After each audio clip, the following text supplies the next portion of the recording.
Moss is in the standards and assessment meeting. You have a quorum. So, Okay. so you can start the meeting, or you can wait. It's at your direction and your discretion, ma'am. Thank you very much. And it's 9 o'clock, so I'm going to there use he that is. discretion and start. And there he is. Awesome. Good timing, Termos.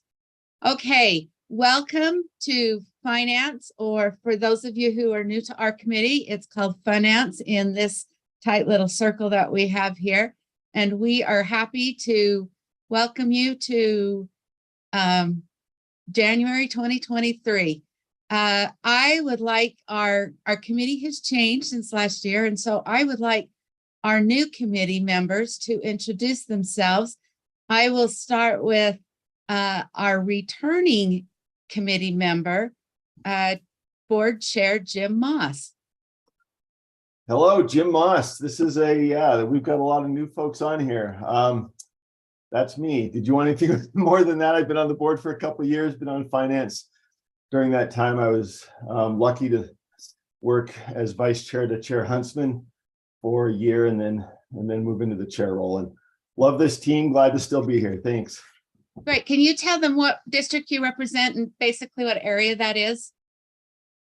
District 12, and I'm going to rename myself because that's part of the deal. So Orem up to Midway and out to Vernal. That's what I cover. It's a pretty big, fun swath of the state. That's awesome. And that's a good reminder for all the committee members. If you would put your district number in front of your name, that just pops you up to the top of the list so we can record votes quickly. And we also can see it a little bit easier when you raise your hand. Okay, now for committee members that have previously served in a different committee, let's go to our finance vice chair, Cindy Davis. Thanks, Chair. My name is Cindy Davis. I represent District 11, hopefully make great decisions for the whole state. And I was previously serving in the Law and Licensing Committee. Hey, thank you so much. All right, board member Straight. Yes, I served 2 years in standards and assessment. I represent District 3, it used to be District 4, which is Northern Davis County and Southern Weber County. I come from a family of educators. Both my older brother and younger brother are in education, as well as my wife, Michelle. We have 7 children. We have our last graduate this year from Utah's public schools. So we're almost, we've almost completed that stage. So glad to be here. Congratulations, that's a great step. And new to our board and new to our committee, board member Christina Vargas. Welcome. Thank you, Chair. Yeah, it's nice to be here. Do you want to tell them about which district you represent? Sure, I represent Kearns, Taylorsville, West Jordan, and kind of the wrapping slice of West Valley City that goes to the county line. Okay, awesome. Thank you. Our committee, our finance committee agenda is still going to cover the same items, but it's in a little bit different rotation than it was previously in the week, because for those of you that are new to watching these committee meetings, our most excellent staff is in high demand, and they also are called upon as experts in other committees, and the committee meetings all run simultaneously. So as they pop in and out, we have adjusted our agenda to accommodate everybody's schedule. We sometimes steal from other committees, and they do the same from us for bits and pieces of time. So we have no public comment this morning. So we are going to move to our first action item, which is R277463, class size average and pupil teacher ratio reporting, which is a repeal. And our expert on this today is Ben Rasmussen. Ben? Thank you, Chair Norton. Appreciate the opportunity to be with you today. And I also want to thank you for moving my agenda items up first so that I can go and work with the other committee as well. The first action item we have for you is R277463. This is a rule that I inherited from Jeff Van Holten, who unfortunately has moved on to work with the legislature, but this is a fairly straightforward action item, I believe. This rule is related to funding that is no longer really used for class size reduction, is my understanding. I will defer to Deputy Superintendent Jones to kind of go into the details if you have questions, but because we're not using the funding for the purposes that's outlined in the rule anymore, staff is recommending that this rule be repealed. Thank you so much. Are there any questions or comments about this? Board Member Bogus. Yes, ma'am. I'm wondering, it says it's no longer used for the purposes of this rule, but I'm wondering, besides line 11, what is that purpose? Because that seems to me to be a pretty good purpose. So maybe I'm missing something. Maybe I didn't read something correctly. Ma'am? Yes, sir. Go ahead. Yeah.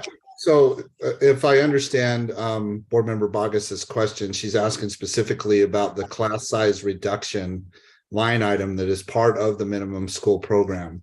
And that funding is that, can I just verify that with her? Yeah. Yes. Is that correct, ma'am?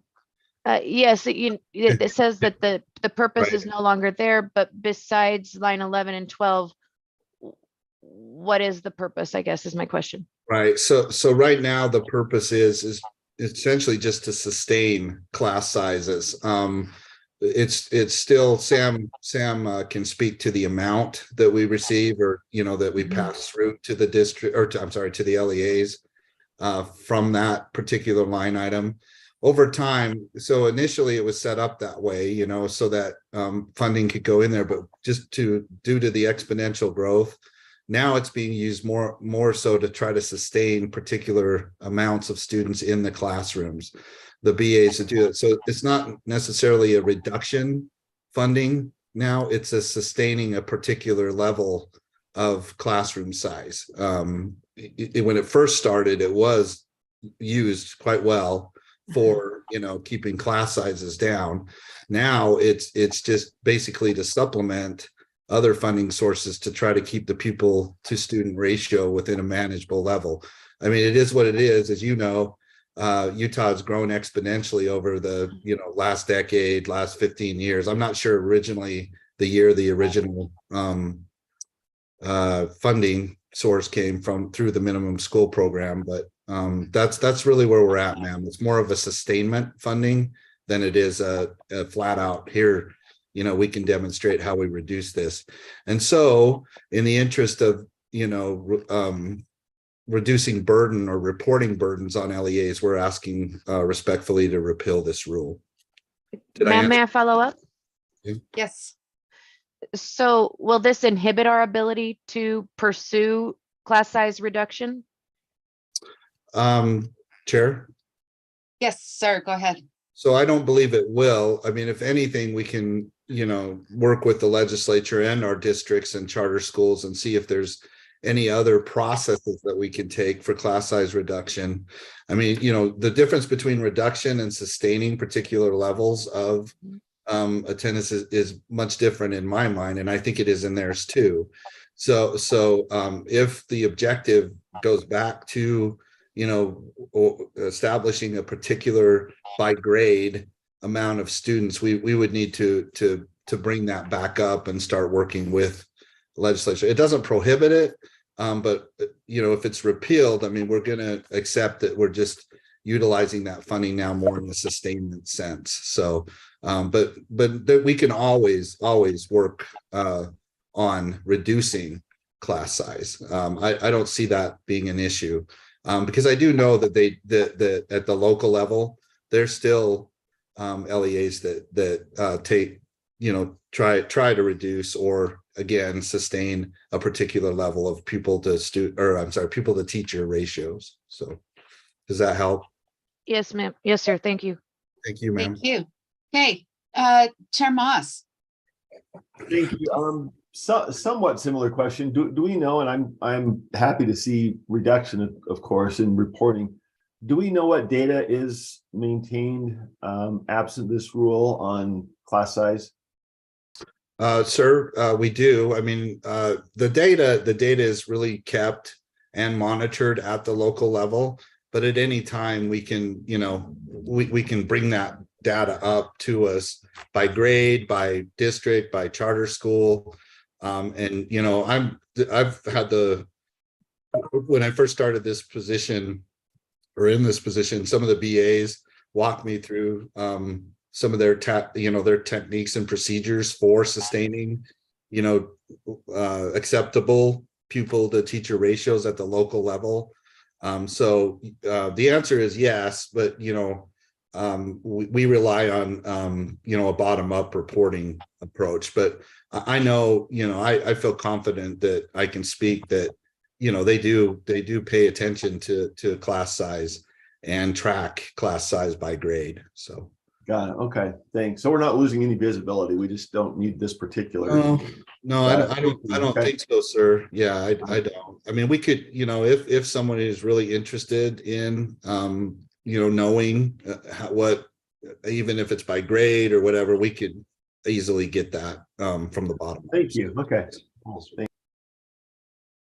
Board Member Bogus, I see your hand up. Do you have another question? I do. I'm wondering where that other reporting is at. So if I were to go to find it absent this rule, where would I find that? Okay, I'm not. Yeah, can I clarify? May I ask for the clarity? So this rule, hey Ben, we go to the lines that used to, that establish the reporting requirements? I can't remember which line it is.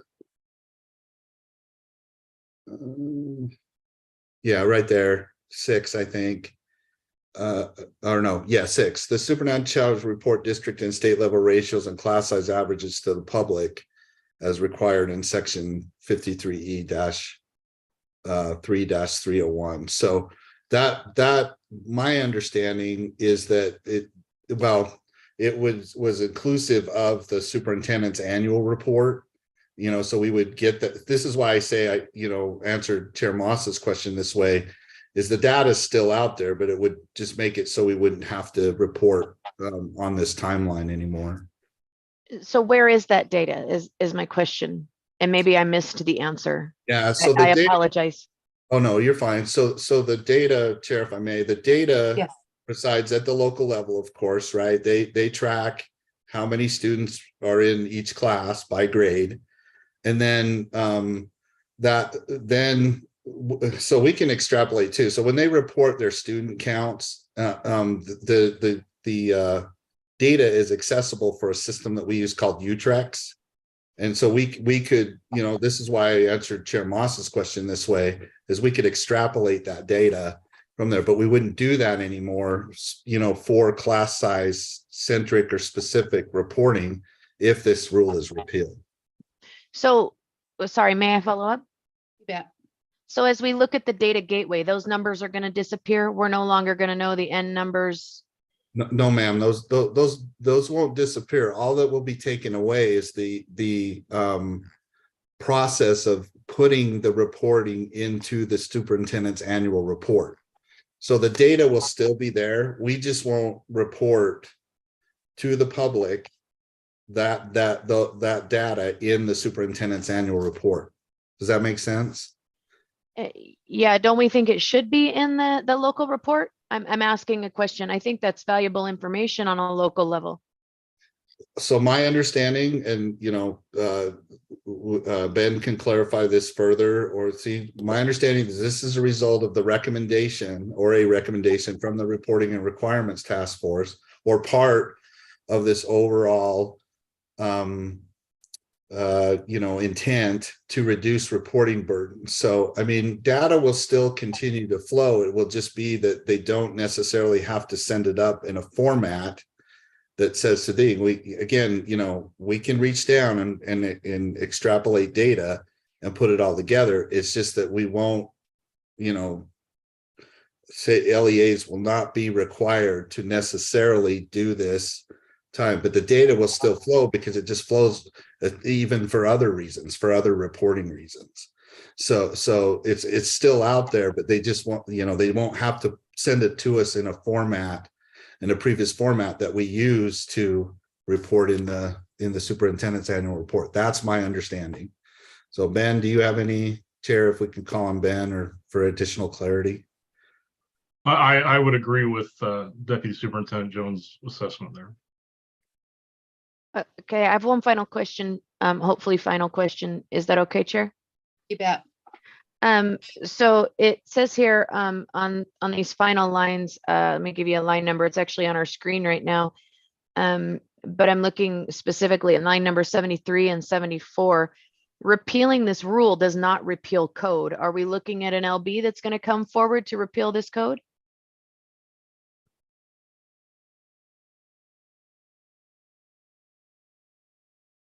Ben, can you answer that? That would be in Angie's lane. And any requirements for the superintendent that are in code would still stay the same. I was just looking at the statute. I don't think there's anything specific to class size that I'm seeing there, just as I've been perusing the statute as the discussion's been going forward. But anything in the statute would still be in place. So this wouldn't take away any responsibility staff or the superintendent have under code. So if I understand you correctly, Mr. Rasmussen, this rule was brought forth as an extrapolation of the code. In part, yeah. Okay, thank you. Thank you, Chair. Thank you. Board Member Straight. Yes, thank you. Perhaps along with reports and requirements and the work that's going on there, perhaps a discussion of USIMS briefly would also be helpful to our new board members. Thank you. Right. And Chair, if I may. Yes, thank you. So we provide an update on USIMS in a later agenda item. So I can do it now, or we can do it as part of the PMR. Let's do it later. We've made the attachments. Okay. Either way, yeah, whatever pleases the committee. Yeah, and we need to also take care of Rasmussen's schedule requirements here as well. So we will discuss that in a minute. Board Member Davis. I move that the committee repeal R277-463 on first reading and recommend the board repeal the second and final reading. Okay, are there any questions or comments about this? I'll speak to the motion. We retain you. all of the information. This just lessens the burden on the LEA as to how and the timelines they have to give it, and we can still pull all of this information to have access to all the knowledge. Thank you. Okay, seeing no other hands, board members, if you would please record your vote.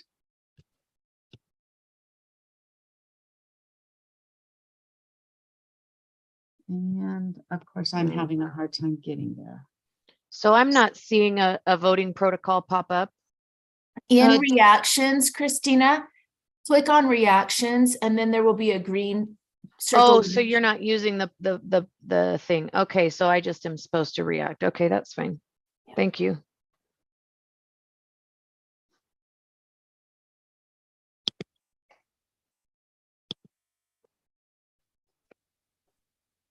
Okay, I am seeing that as a 4-1 vote with Board Member Bogus voting against this. Is that what you are seeing as well?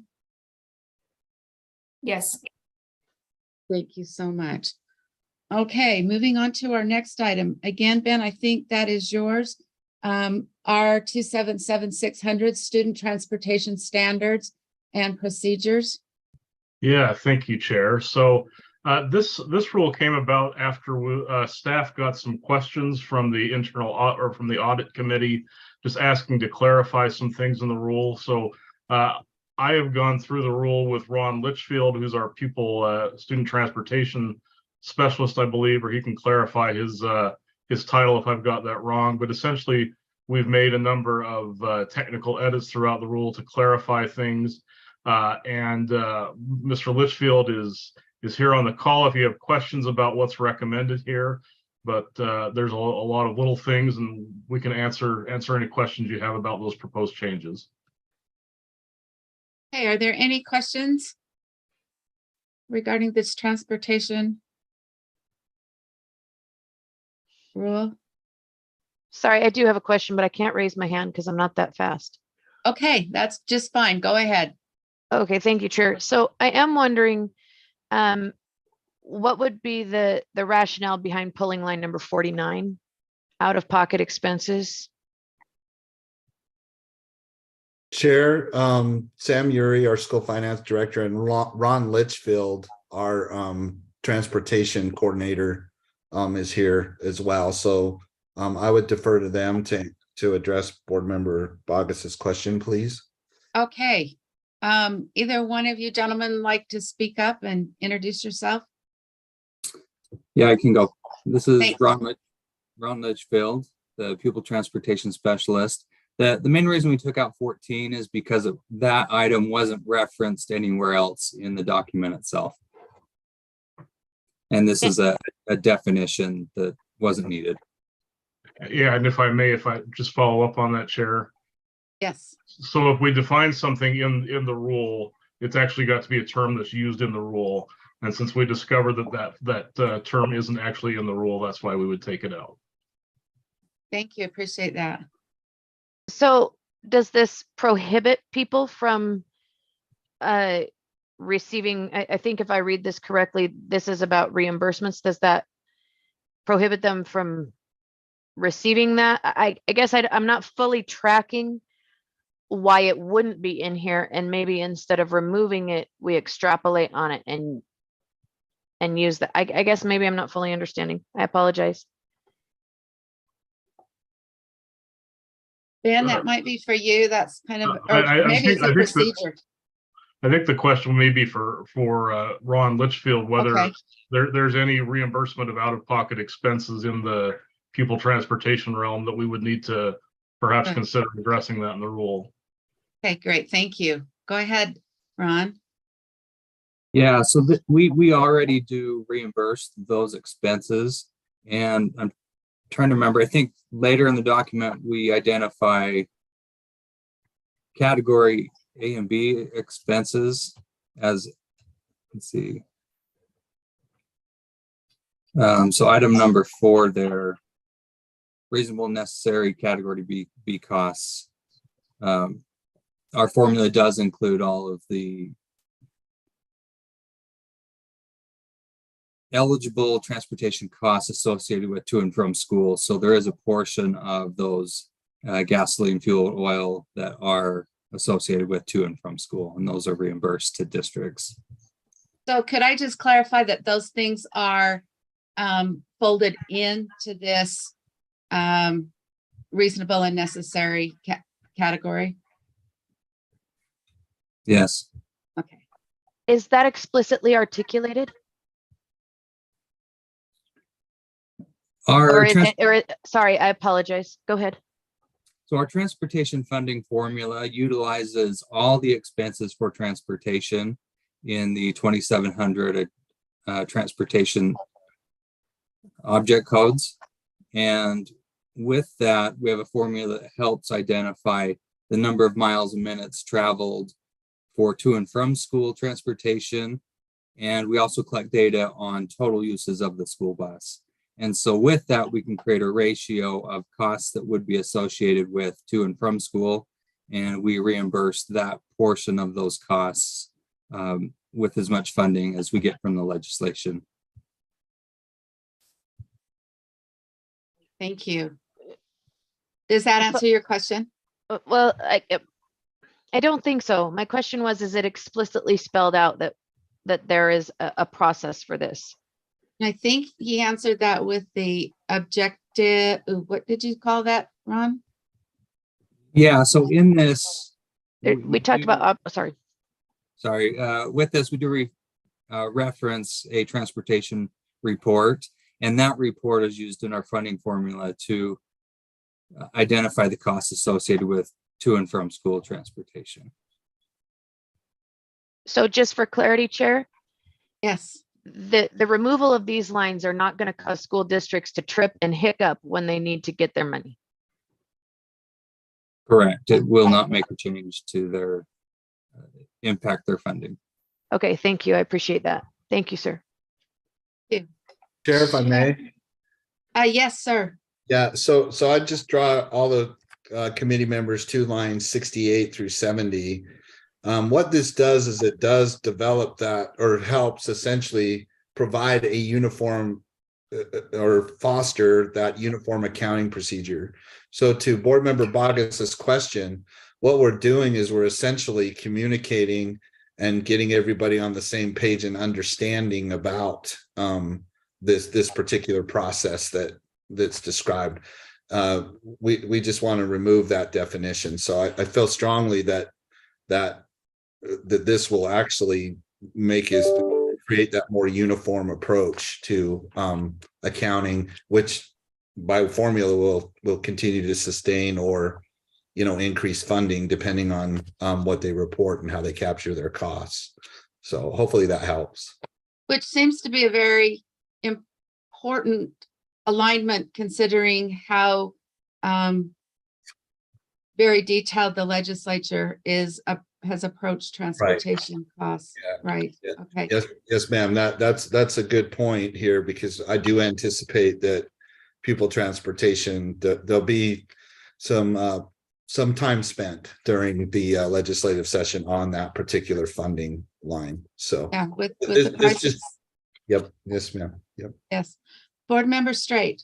I Yeah, see your hand. just pointing out that as far as making things more explicit, if you go to line 75, as part of this, an LEA shall, that word shall, of course, is very prescriptive. Thank you. Thank you. That's a good point out. Those records and the financial worksheets. Thank you. Board Member Davis. Sorry, Vice Chair Davis. Is it safe to say that after the session, we may be revisiting this again if they make changes? For example, I think there was a suggestion that they put in the economy and economies of processes and things like that. So we may be coming back to this rule again, correct?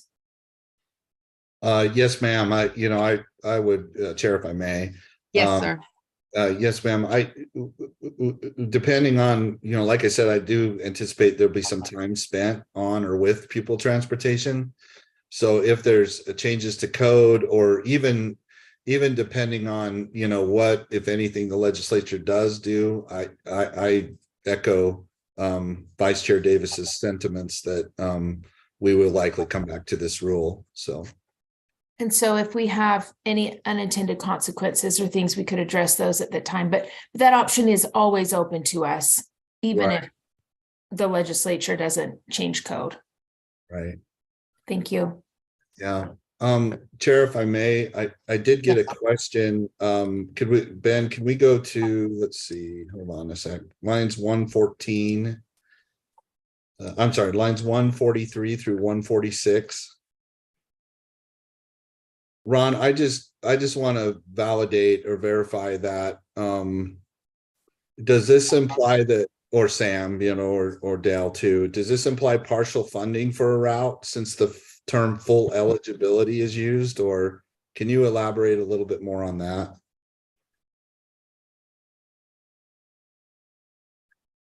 Chair, if I may. Yes, please. Thank you.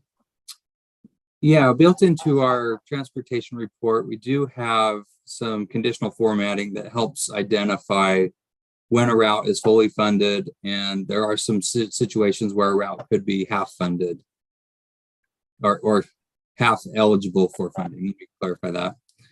And what we had in this rule, we didn't, we just changed the full eligibility to 10. If you have 6 students on the bus, you are eligible for half funding. And we didn't establish that in this administrative rule. And there's also a mix of students if you have special needs. that could also result in half funding as well. I think they have to have one wheelchair or three special needs students with special needs. And Chair, if I may. We Yes. do have authority for that in 147 through 148. Yeah, that's what I was going to say too. So the reason why, Chair, I wanted to, focus on this or bring these lines up too is to Vice Chair Davis's question. There's concern or not concerns. There's just questions about, applicability of how many how many riders, how many students, things like that. So what this does is by, and so Ben, taking out that a bus route, right? We feel again in line with what board member Bogus's questions are. What we're doing here is we're really, and to board member Straits too. There's this we feel this clarifies and allows for better specificity. And I just heard from a BA too that says, yeah, thanks, for clarifying those particular things. So we're giving some extra guidance. Board member Bogus. Thank you, Chair. I'm wondering, and I'm not certain if it's Deputy Superintendent Jones that I'm directing my question to, but someone mentioned unifying systems. I'm not quite certain what that means. Is that infrastructure? Is that software? Is that computer systems? I'd need to understand that and maybe ask a follow-up question. yeah, so that can be directed to me. That goes to a later agenda item where we discuss the Utah Schools Information Management System, or USIMS. That is an infrastructure, ma'am, that is intended to, get rid of some of the legacy systems, upgrade them, update them, so that we have a viable infrastructure that can move data in a safe and secure manner. Both the ability to pull and push. Right now, data is pushed up from, and in these reports, we have to wait a whole year, for the annual reports come in. I'll just stay on the topic of pupil transportation. What you'll see later in the agenda item is the building of the USIMS infrastructure to allow for data to be pulled more on a real-time basis from our level. Of course, with the approval and authorization of the local entity, whether it's charter school district for pupil transportation costs or something like that. But I would just respectfully request that we wait till we get to the PMR or USIMS update later in the agenda, and that hopefully that'll make sense on what board member Straight was saying, ma'am. Okay, thank you. And then on line 148, it identifies the superintendent, but there's no definition of superintendent in this rule. Are we speaking state, local? If I may, Chair. Yes, sir. Thank you. So we have a definition in R277-100, which applies to all board adopted rules, which says that superintendent means the state superintendent or the superintendent's designee. So usually we use the term superintendent basically just to mean board staff. So basically in this case, you're looking at Ron Litchfield and the people that work with him, but we do have a definition for superintendent in R277-100. Thank you. I appreciate that. Okay, seeing no other questions, I'm ready for a motion. I'll do that. If you'll I go up to it. appreciate that. All right. So that I move that the committee approve R277-600 draft 1 on first reading and forward to the board for approval on second and final reading. Okay, board members, if you would please record your vote.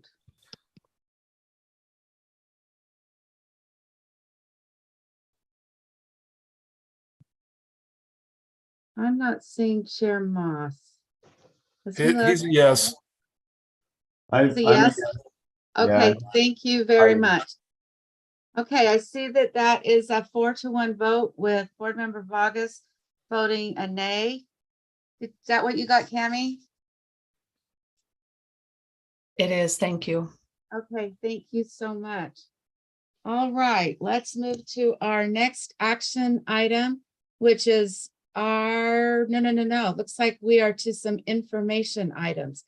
Our recognition of progress, achievements, and improvements. Yay, here comes the happy good news. No, it's all been good news. I can't say that today. So, ma'am, if I could take this one, Thank we you. start off just for the benefit of the new board, or I'm sorry, the new committee members. This is a perpetual agenda item where we do take time to recognize progress, achievements, and/or improvements. In the achievements category, we especially try to identify times when our awesome staff does something even above and beyond what they're already doing, which is already above and beyond.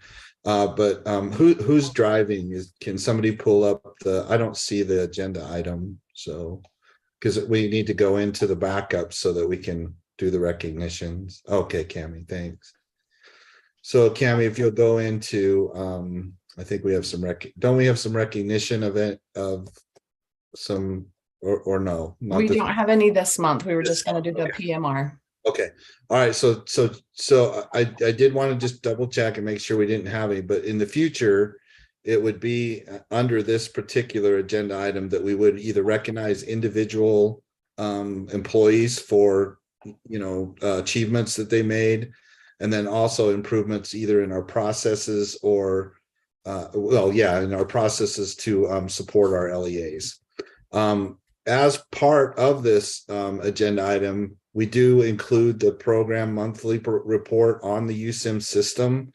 Now, normally we do a drill down only once per quarter. So you'll always see the PMR in there in the backups, but the level of detail we go through is done on a quarterly basis.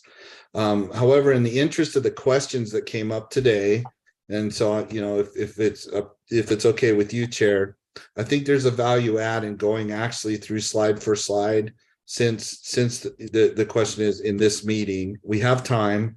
I know we'll get to the other action items. So could we defer to Director Felt and Katrina for the PMR so that we can demonstrate the infrastructure?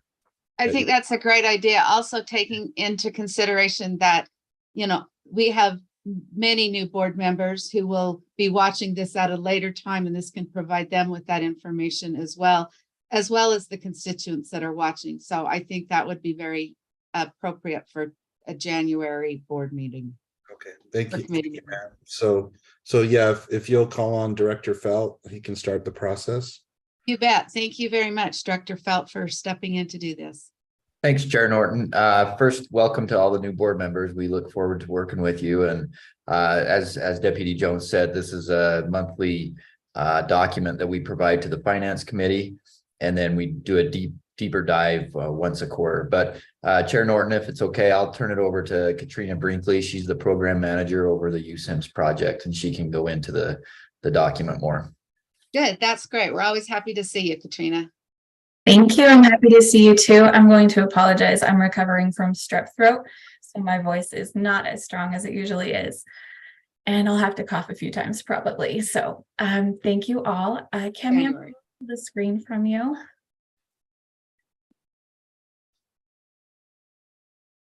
And everyone should be able to see the PMR now. Is that correct? Yeah. I am seeing it. Awesome. All right. So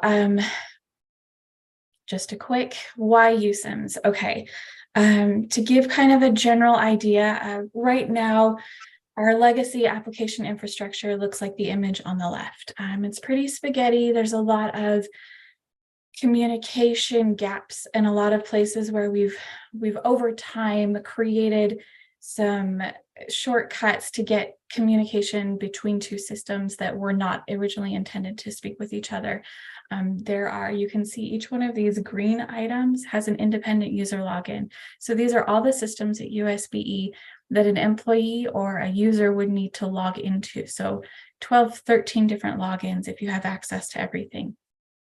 With USIMS, our goal is to take and all of those systems that are currently kind of replicating some data, causing some transparency issues, causing things to kind of be conglomerated between multiple systems.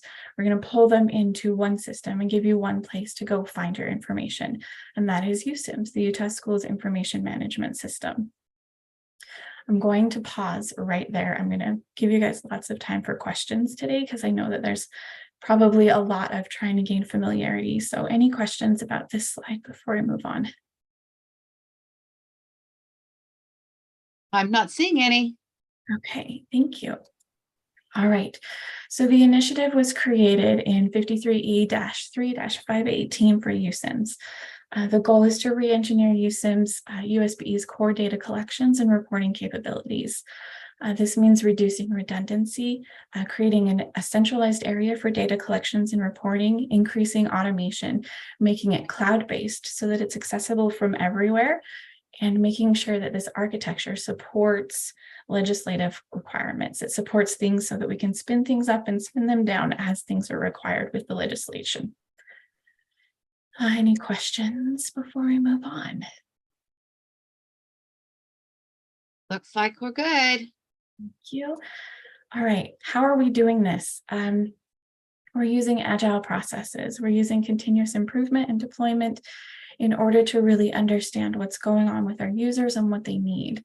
To make sure that we're touching base with those users, we're using functional advisory board meetings, which happen once a quarter. We have one happening January 25th, and all of you are invited if you'd like. So feel free to reach out and we can get you an invitation to that meeting.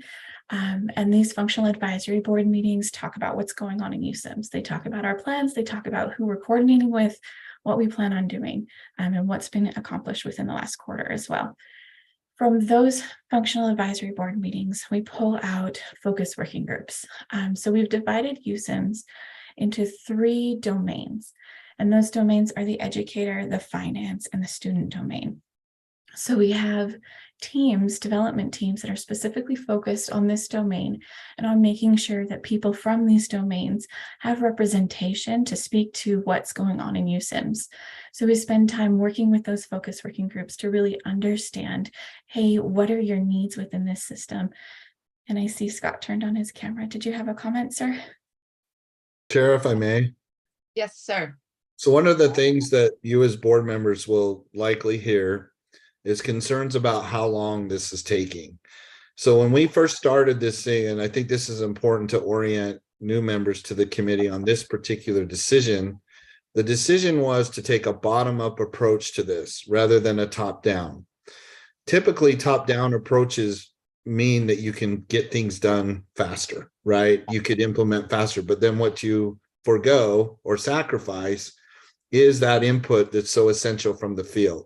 So what Katrina is describing to you here is that bottom or is through this agile process is our facilitation of having representation on the focus working groups across the full spectrum of our public education system. Business administrators for the finance domain, experts in student information for the student domain. I would just ask you to consider that when you hear about the concerns about how long this is taking, that I mean, I'm not saying or blaming that it is because we decided to go with a bottom-up approach, but I just hopefully you can see that by doing so and wanting so badly to ensure that we did take that bottom-up approach, that because we could have easily just programmed this system from the top down, said here, take it as it is. Go that it would have gone faster likely than it is right now.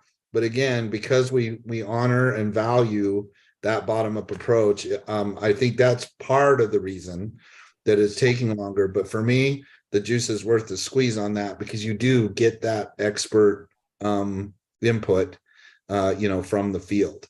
Because at the end of the day, they are the ones that are going to be utilizing this system in whatever manner or role they play within the local education agency. So thank you for that consideration, ma'am.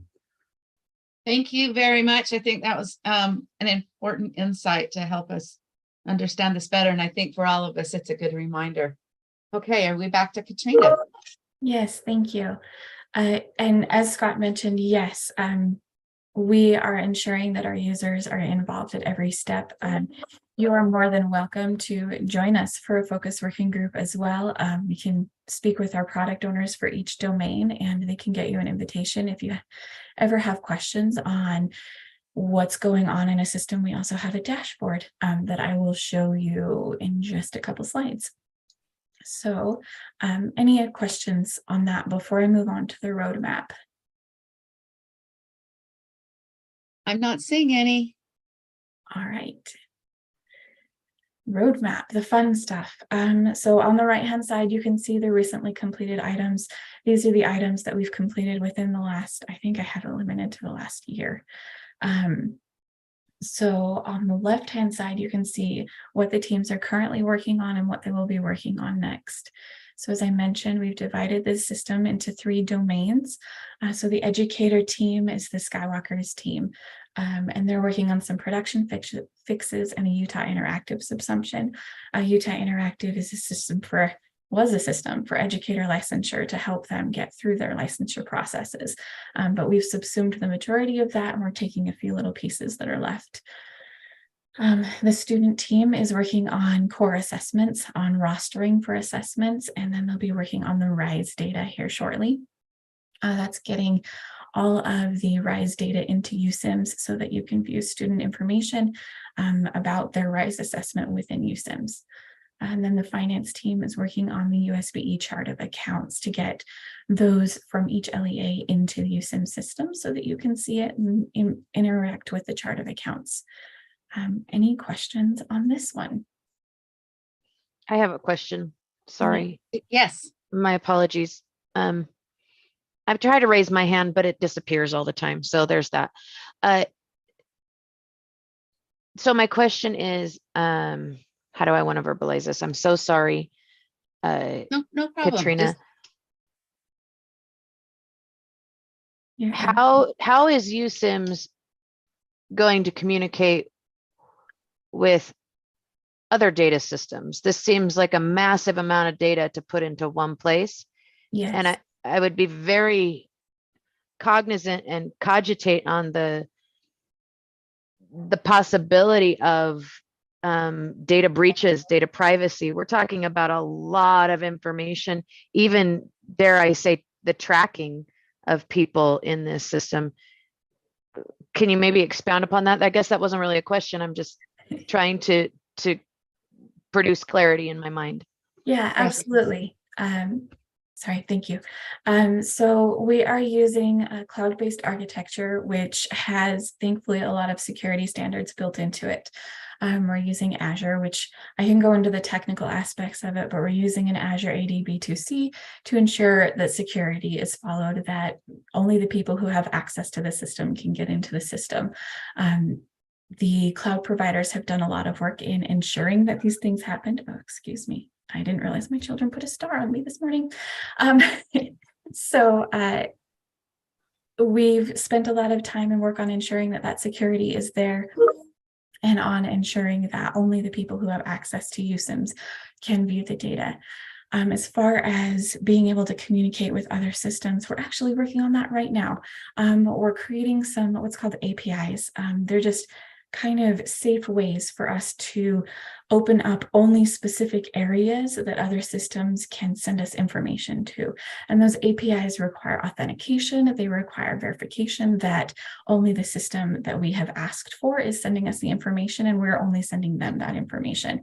They're very industry standard things that are highly secure and used throughout multiple government and state domains everywhere. So we're also working on some data standards that allow us to say, hey, we only accept data in this kind of format, and we only send it back and forth in that format outside of USIMS. So that allows us to really limit the number of people who can just access it willy-nilly, right? Now, the goal for USIMS is to eventually open it up so that parents and guardians and students eventually perhaps, and all educators across the state, every business analyst, every financial analyst is going to have access to USIMS. And that means that there's going to be potential for security risk. So we're also architecting a way to allow us to see, okay, this user has this feature and they only have access to this feature. We're going with what's called zero trust, which means that you're not automatically assumed to be trusted with information. You have to be given access before you can get that information, which should allow us to ensure that only the people who have access to the data are getting access to it. Does that answer your questions? Yeah, if there were a data breach though, this is a massive amount of data that's going to fly out of a singular system. Katrina, Sure. I noticed that Jared's got his hand up. Did you want to add into this discussion, Jared? Yeah, thanks, Chair. I just wanted to add that this is data that we already collect in our legacy systems. So this is data that's required either through board rule or through legislation. And with our current architecture, we're at more risk now than we are with what we're trying to build, just because of some of these systems have been they were built in the late 90s, early 2000s, and so they're long due for an upgrade. And so and as Katrina said, we build this in a way that's meets industry standards. We do a security update for the board once a year, to give you kind of the landscape of where we're at as an IT section. And so, you know, we're using, you know, best practices like Katrina said, and so it's nothing. I just wanted to point out that we're already collecting this data. It's nothing new, and the board approves any MOUs or data sharing agreements that we would implement on our end to meet the board's strategic goals. Thank you, Jared. Thank you. Let's continue on then, Katrina. All right, thank you. So our next slide is the update. You'll notice from last month, we actually changed this from green to yellow. We've come up with a couple of potential hiccups that made us concerned enough to kind of raise a flag.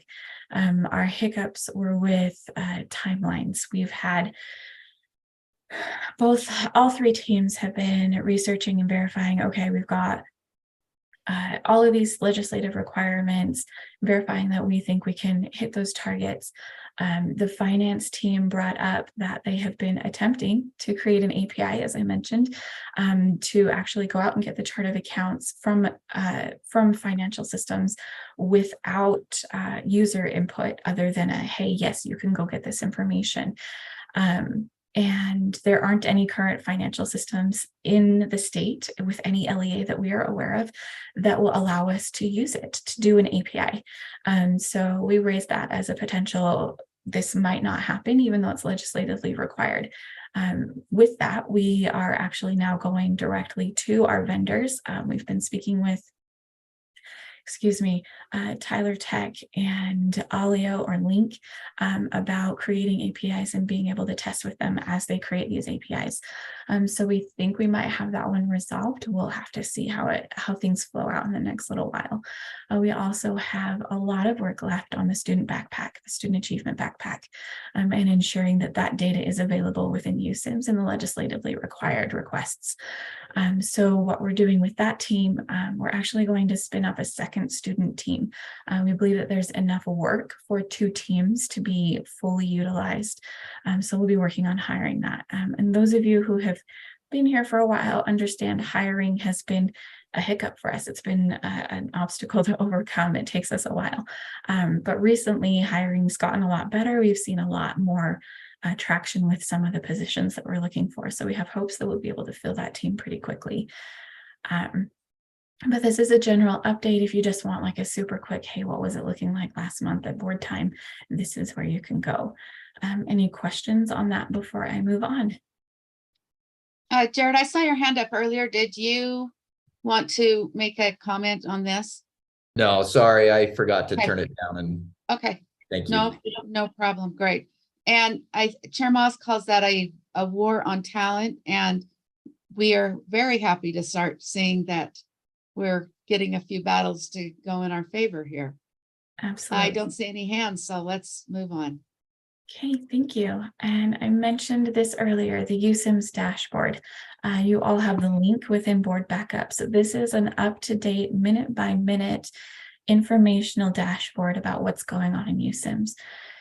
You can see here, since this was updated, they actually, the Wizards team, the student team completed that top line there. So that one's actually showing at 32 out of 32 closed. That has been delivered. And the Skywalkers completed their UI consumption by state, and they're working on what's hidden now is the rest of the production fixes and a little bit left of the UI consumption. And then the illusionists are working on the chart of accounts, and you can see those things as they complete. You can see those move from active to closed, and those happen just as soon as the developers update. So you can always get a real-time view of what's going on in USIMS. Any questions on that one? Yes, Board Member Bogus has a question. Thank you, Chair Norton. So I can screenshot this and throw it in the chat, but I've not had access to this. It says that it requires authentication. It gives me an error code. I'm signed in correctly, the whole gamut. So I can't view that. That might be something that you could take offline with Katrina, and she could, or Katrina, is there someone else that could give her? It's me. You can, Okay, I will get you that access right after this. I just hadn't updated it yet for the new board members, so I will get you that access. And I'll send you an email when I get it for you. Thank you, Katrina. I appreciate that. Of course. All right. It looks like that was the only question, so. Okay. Perfect. All right, into the financials. Again, we are doing well financially. We have spent approximately 7 million of the 38 million that we are funded. Obviously, monthly expenditures have increased as we've opened up and hired more for the teams and gotten more development work done. So you can see that in both this slide that gives the overall, here's what we spent by the funding source, and then this slide, which details how much we're spending by month. Also, a note here that November looks pretty spiky. That's just because our PO or our product order, I think is the thing for it, that was closed by the state. It's not something that we have control over. So that was closed at the state level for about 3 months. So we had to go through and resend all of that financial information and get all of those expenditures put in. So that all happened in November. So that's like 3 months compressed into one, and that's why it looks so expensive there.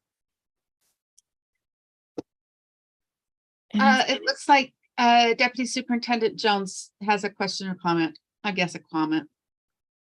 Yeah, I just, for the benefit of the new members to the finance committee, I think it's important to note that we're using ARP ESSER funds for this purpose or for this project at this time. So thank you, Scott, for the reminder. Yes, we are using ARP and ESSER. You can see those here first on the funding source that we're using ESSER funds, and then the ARP right at the top there. All right, and this just breaks down, as I mentioned, we're using, and Scott mentioned, we're using the ARP and the ESSER funds first. And it breaks down how much we've spent on each and when. And then our final slide is just about those upcoming events that I spoke about. We have focus working groups for each of the teams. We have sprint reviews for each of the teams. I need to add the finance focus sprint review. It happens in their focus working group as well. And the functional advisory board, which is coming up on January 25th at 4 p.m., I believe. And if you would like an invitation, please feel free to reach out and we'll get you added. In fact, maybe I'll just add you all without your permission. Vice Chair Davis. Sorry, could you remind us one more time how often the functional advisory boards meet? Yes, currently the functional advisory board meets once a quarter. We do anticipate that that may start happening more often as we get more teams delivering more information, just because it might get that our functional advisory board can't be done in an hour anymore, and we would want to hold it more often just to minimize that, but hasn't happened yet. Thank you. Hey, Board Member Bogus. Thank you, Chair. I just, I'm sorry, I'm looking for your name again, Katrina. I appreciate your presentation today. You've done a really great job. You've mentioned a few times sharing agreements. Could you maybe email me a list or explain now, if it's short, the number of agencies with which we have sharing agreements and who they are? Yeah, by sharing agreements, you mean like for the 10 a.m. I'm so sorry. Something went in my ears. I don't know what that was. Yeah, I don't either. You mean by sharing agreements, you mean like data that we're sharing, or agreements to have conversations with other systems? Yes, both probably. Yeah, we don't have anything unique signed for USIMS yet. We do have previously approved contracts, like assessment vendors and SIS vendors and things like that, that we take advantage of already in place contracts. I don't have a current list of all of those. Hey, Katrina, Chair, if it's okay, maybe Yes, I can. sir. Go ahead. So, Board Member Bogus, I think the person to contact would be Katie Chalice. So she's over the data privacy group or section. And she handles all the MOUs and the agreements for USBE. So anytime we share data, it has to go through her section and board approval before we do that. So she would be the person to contact, and I can get you that information offline too. I would appreciate that. Is it Jared? Yeah, Jared Felt. Yeah, thank you, Jared. Yeah, let's connect offline. Thank you. You're welcome. Go ahead, Chair Moss. I was just going to share also that Vice Chair Earl requested a review of those data agreements through a group with some of our discretionary funding. So that there's also a review in the works to determine, where we're sharing and what the oversight is. So you could also check with her. She'd have an update on where that stands, I think. Thank you. Great. Go ahead, Vice Chair Davis. You're muted. I'm not sure how much time it would take to pull all of those together, but I think if it's going to take more than a few minutes, it needs to go through the superintendent, not directly to the employees. Yeah, and then the superintendent will assign that out to them. I think I can't remember what it is off the top of my head, but there's an email. You can email a special request like that for any special request, and that will go out. She will send it out to assign someone from any of the departments. And then all that information will be given to all the board members, since a significant amount of work goes into the request. Yeah, we'll be talking about that procedure in just a minute. So we'll when we get to our data request, we'll talk about procedures in our department and in our committee.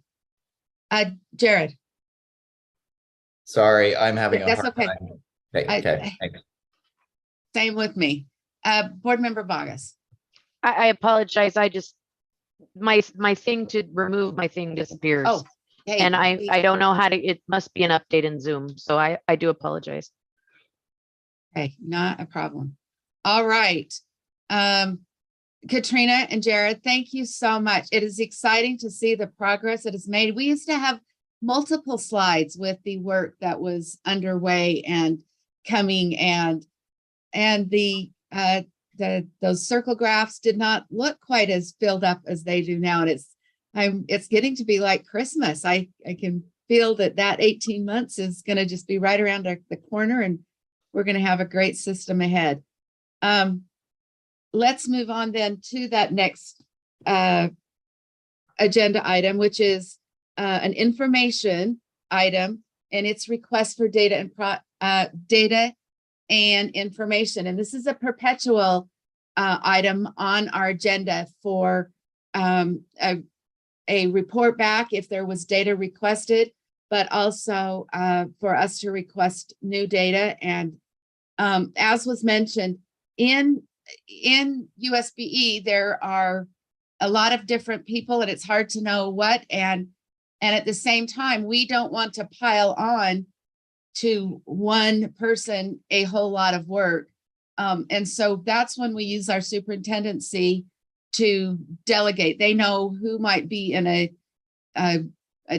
deadline with a critical timeline, and that who else could follow up with that, or who would be the best to handle it. So generally, if we have questions, I know this department is so welcoming, and they are fast to answer those questions. And it would be best to address those to Superintendent Jones, and then he would be the one to delegate that out. So for our finance committee, that would be the place to request. And it really is helpful for them if you even ask those questions, as they come up. They can get you the information that you need sooner, but then they also can make a note. And if that's something that should be passed on to the whole group, that they can pass that on to the whole group. And I've said too much. I'll turn the time over to Deputy Superintendent Jones to continue on with this information item.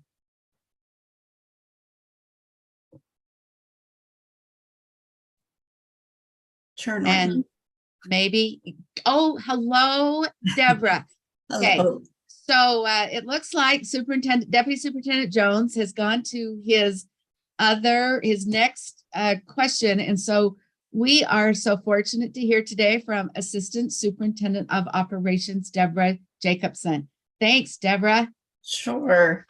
Okay. Did you want to, were there any questions on this, on the data request in this last agenda item?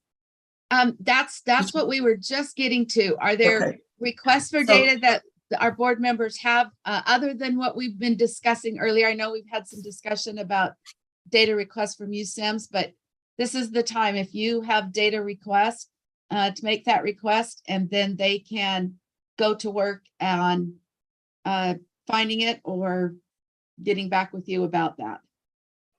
Or if there's a report back from operations, I don't think we've had any data requests in our last meeting to bring up at this meeting. We do have a couple of attachments in this agenda. One is for comparing legislative estimates to mid-year updates. And also we had another request on population enrollments. And we've got Director Yuri here that can answer any questions. Yeah, that answers my question. Great. Deputy Yuri. Yeah, School Finance Director Sam Yuri. I believe at last month's Finance Committee meeting, there was a request to just view the LEA by LEA changes for some of the programs. And so that's the first attachment there. Happy to answer any specific questions. The second attachment actually came from Board Member Klein in last month's full board meeting. And so that data has been compiled by our MSP team and required some consultation with the Gardner Policy Institute and has been compiled and put there. So happy to answer any questions or go through in detail any of those requests. Hey, any questions about the previous information or additional information? I have a small question. Go ahead. So, and I'm just looking at the screen here, and it says related to basic program, comparing legislative estimates, etc. But over on the document, there's not that information. So am I looking at what is claimed on the screen, or am I looking at something different? Because the labels are different. And so I just want to make certain that I have clarity there. Anne, is that you? Can you specify which labels you're referring to? So the label on the board agenda, let me see if I can find it here. So I'm speaking, it was just up on the screen. So it says, related to basic, okay. School program, but the heading, and I just want to make certain that I have clarity there as I'm looking at that in the future. I just want to make certain that I'm on the same page. Absolutely. So the specific programs that were requested to look at are part of what we call the related to basic programs. So we have a distinction that we call above the line, which are the basic school programs. And the distinction is that those programs above the line automatically receive the WPU increases. The related to basic programs do not.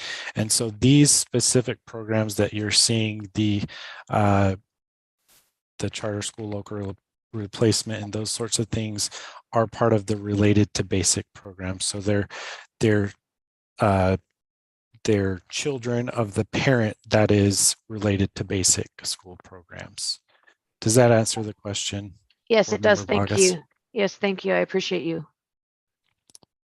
Yes, I think we all wish that we didn't have 70 line items, but we do. And so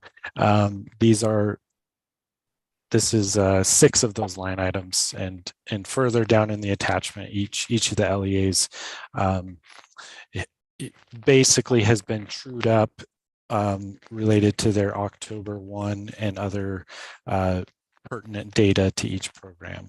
So happy to answer further questions. But Vice Chair Davis has a question. Oh, just wonder, were you, are there 70 line items? How many line items below the line items are there exactly that? Not in related to basics specifically. Dale might know a little bit better. I'm referring to when an LEA gets their allotment memo once a month. There can be upwards of that'll include federal grant programs and things like that. You'll see an Alpine School District will have a multi-page allotment memo, whereas a smaller charter school may just have 1 page. So the amount of line items can vary, but it is the same for each LEA in the basic or related to basic program. So I think it's just important in general, in the general landscape of understanding, that we remember that not every student has access or receives benefit from those line items below the line. So the only true flexible dollars that a child receives for attending a public school is $4,200 something. I just want to point that out because I'm hearing so many conversations right now about, Utah spending $10,000 on kids per year and this and that and the other. And that is just not accurate. The accuracy comes when you compare flexible dollars to below the line dollars, and not every child, for example, receives transportation or receives something else in these different below the line items. So I just want to point that out in the conversation. Good. Dale, did you want to add a comment on this? Thank you. Yes, Chair Norton, if I may. Dale Frost, Minimum School Program Administrator.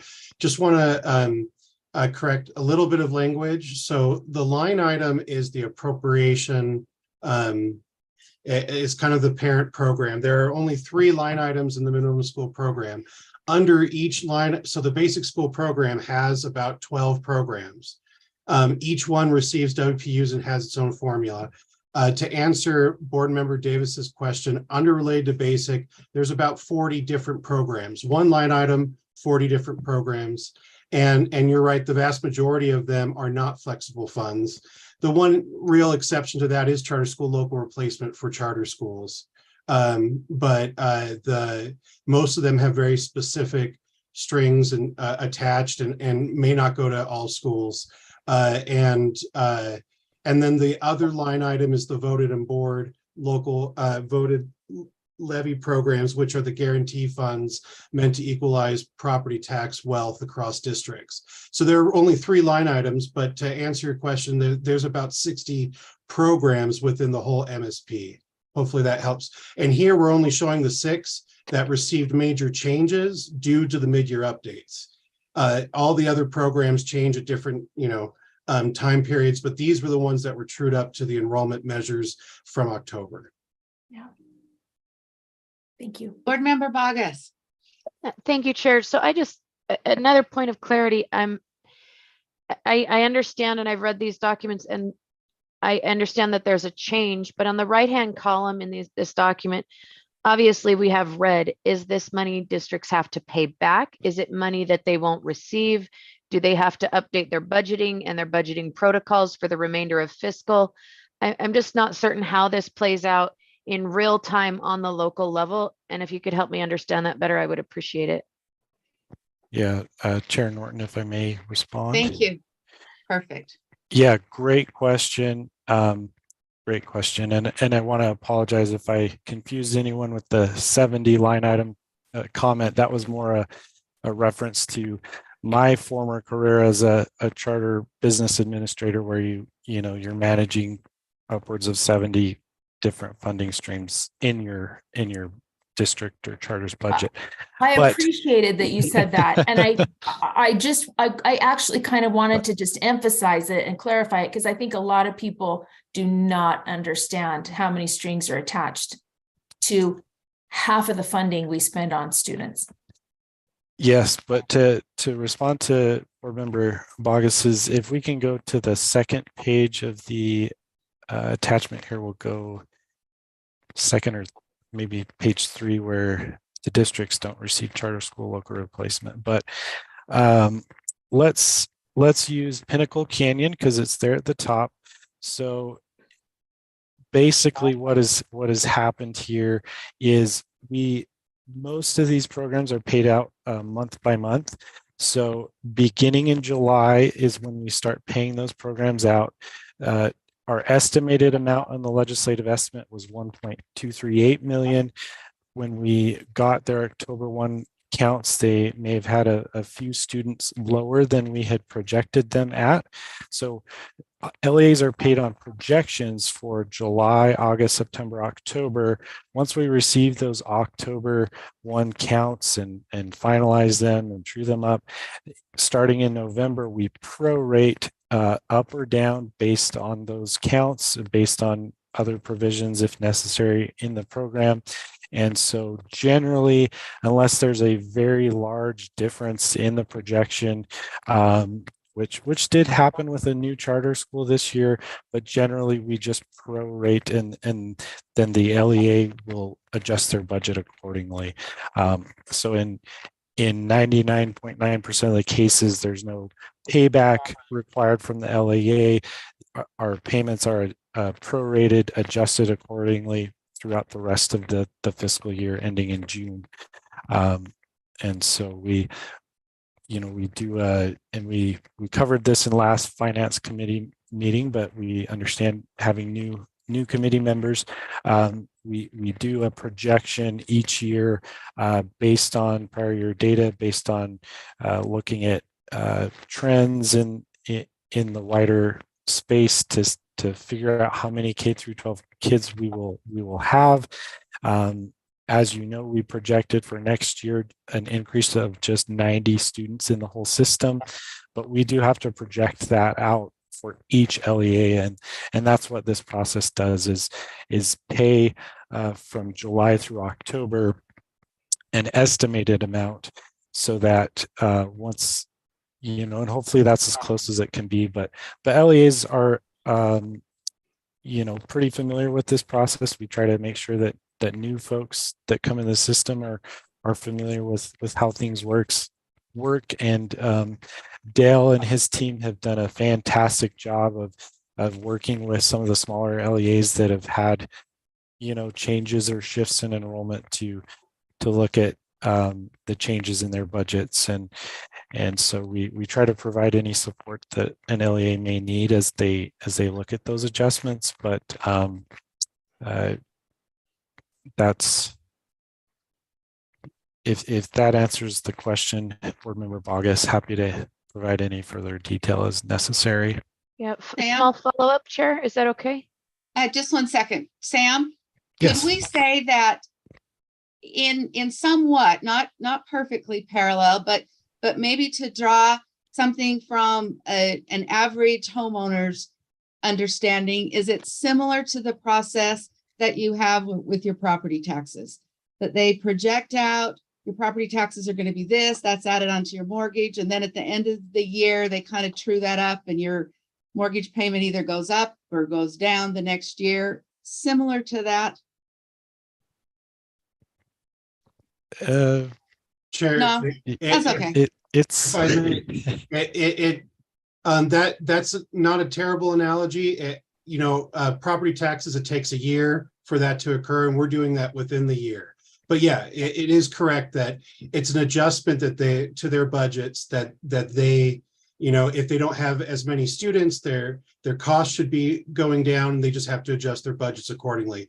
But like Director Uri is saying, in the vast majority of cases, that's what happens. It's just an adjustment to the payments they're receiving, not having to pay money back. Okay. Board Member Vargas, back to you. Thank you so much. So if I understand, and you guys, I have to apologize. You guys are jumping around on my screen. I think Mr. Uri, you were giving that explanation? Yes, yes. Okay, awesome. Thank you. So if I understand you correctly, the money is divvied out in on a monthly basis, prorated over 12, and it's just straight up in July, August, September. October 1 counts come, and if there's a reduction, then there's just a proration for the remaining of the fiscal. Is that correct? That's correct. Okay, so I'm just looking, just as an example to help me understand this better, at 3B, Beehive Science and Technical Academy. It's a charter institution, and they were off by $1.5 million, and actually closer to 1.6. And that's not chump change in a school budget. So I'm wondering, when you talk about projections, who does those projections? Is that the institution? Is that the state? Because that's pretty far off. And as a school administrator, you're not looking at something that's little in the way you're doing business. Correct. Yeah, and that is a good example. Beehive Science and Technology recently did an expansion. So prior to this fiscal year, they were only a high school charter school, and now they've, I believe, have expanded all the way K through 12.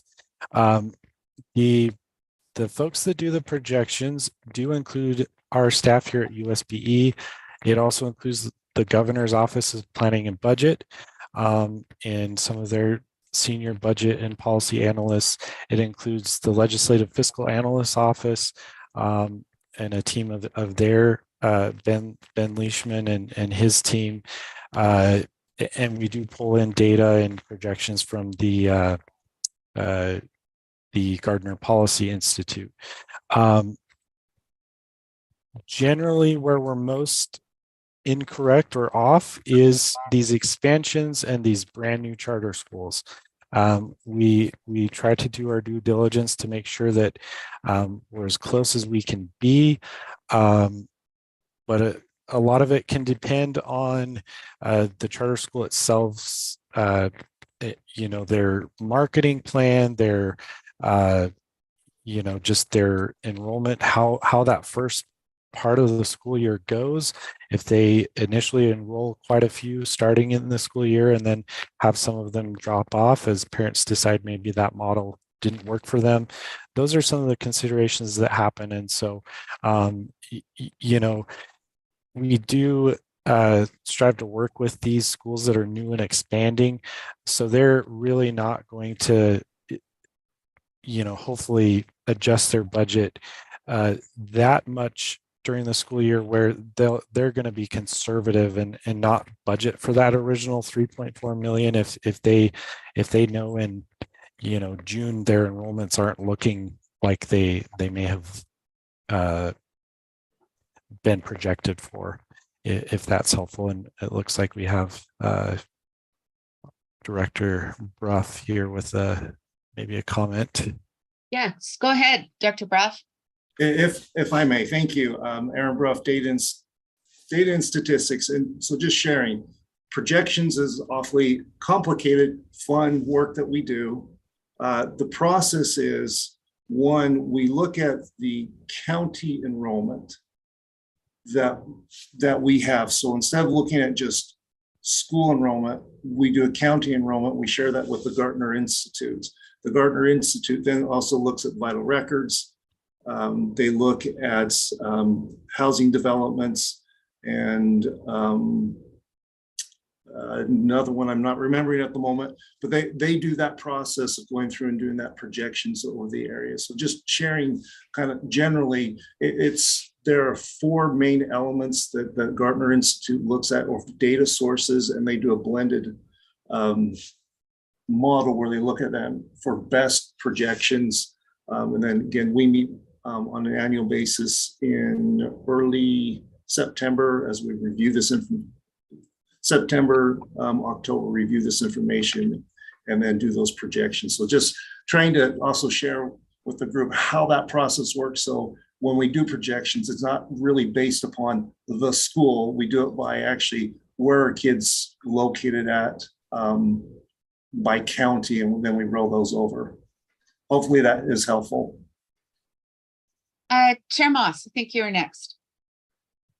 Just a related question. In that charter space, in addition to those natural growth questions that might determine enrollment, you do have that element of choice. I know the charter authorizers are deep in the weeds on, what does that look like? Are they involved? I'm just curious. It's something when I was on the charter board I wasn't aware of. In determining those enrollment projections, is the authorizer involved? Yes. In guiding that question? Okay, got it. Excuse me.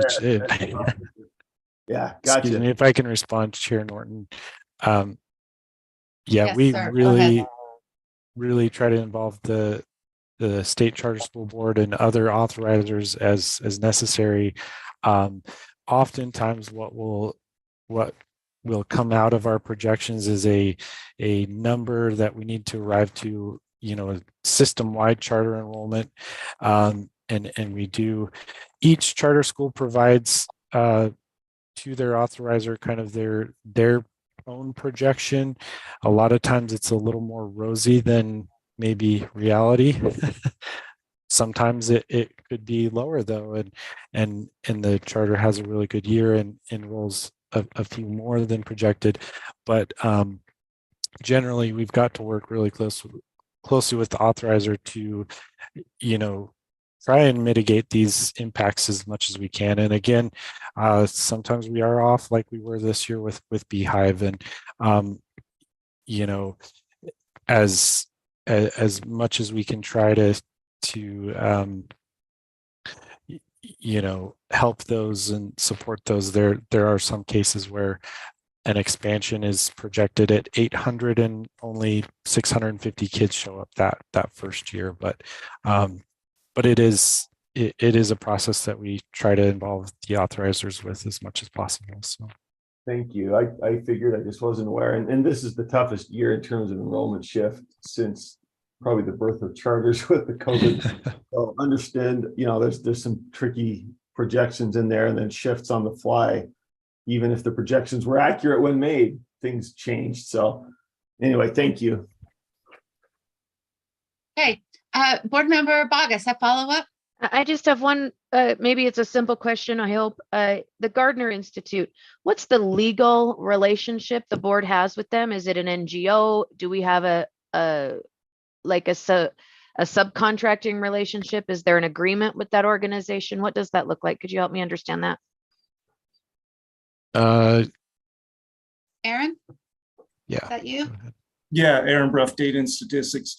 So they're just another agency that we work with. And so when you say what legal agreement, I believe that they were contracted by the governor's office to do this work. I don't have the answer if that's actually true or not, but it's either the governor's or the legislative office that commissioned them to do this work. Our data sharing with them is only in county level aggregates, so we don't give them any identifiable information. Again, does that answer the question? Partially, yes. So technically, if I were to clarify, that USBE does not have a contractual agreement with this agency, nor a protective agreement with this agency. Not in projections. Okay, thank you. Hey, seeing no other questions or requests, I will move on to our next agenda item, which actually is a action item. This is item let me back up. This is the item to approve small school district capital projects, the panel projections over $2 million. this is the one that I've been looking forward to showing up on our agenda. We need it. And is that you, Assistant Superintendent Jacobson? Are you running this one? This is actually Director Yuri as well. Okay, go ahead, Director Yuri. Thank you. Yes, again, my pleasure to be here. This was a fantastic program that came out of last legislative session, specifically House Bill 475. And what it did was create what's called the Small School District Capital Projects Fund, intended to help those small rural school districts that really have a hard time or almost an impossibility in bonding, and really have a huge challenge raising capital. In many cases, these small rural school districts have very, very old schools, and so this legislation was intended to help in that process. Only counties of classes 4, 5, and 6, which are the smallest counties in our state, qualify, and they've also got to have a certain high level of capital local levy rate to qualify. So in the backups, we've got our rule associated with these funds. Happy to answer any questions related to that, but basically the bill required, the legislation required that a panel be formed. On that panel was Superintendent Dixon, Deputy Superintendent Scott Jones, myself, and Dean Dykstra, our school construction specialist, as well as Jim Russell, who's the director of the DFCM, the Division for Facilities and Construction Management for the state of Utah. And so a great panel with a lot of experience. And basically our rule outlined the application process, the panel makeup, and the decision making, and the approval process from the board. Part of that rule says that the board must approve all projects over $2 million that the panel recommends. And so that's the reason for this action in front of the committee today, for you to approve those projects that the panel has recommended. The next item is the recommendations themselves.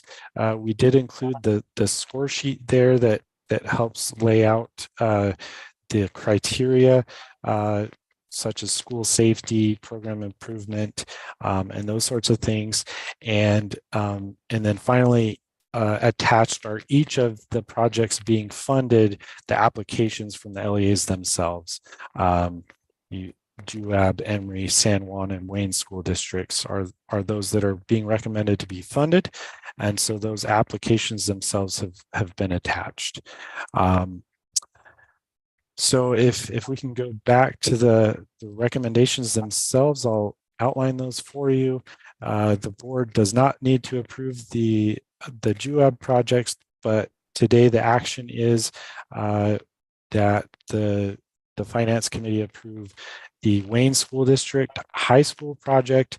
The total project cost is $40 million. The district will match $8 million to $32 million of the state Small School District Capital Projects Fund amount.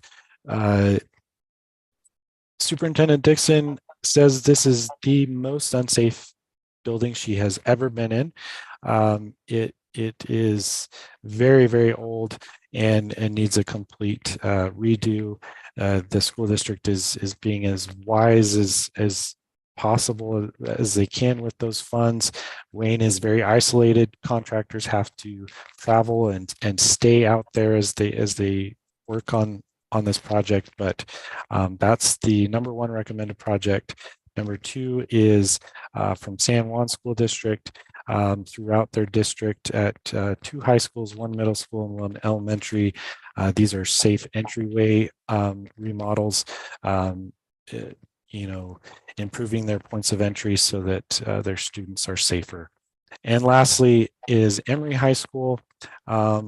as you can see, the district is matching quite a bit of this project. The total project cost is estimated at $51 million. The match here, or the state funding, is $13.5 million.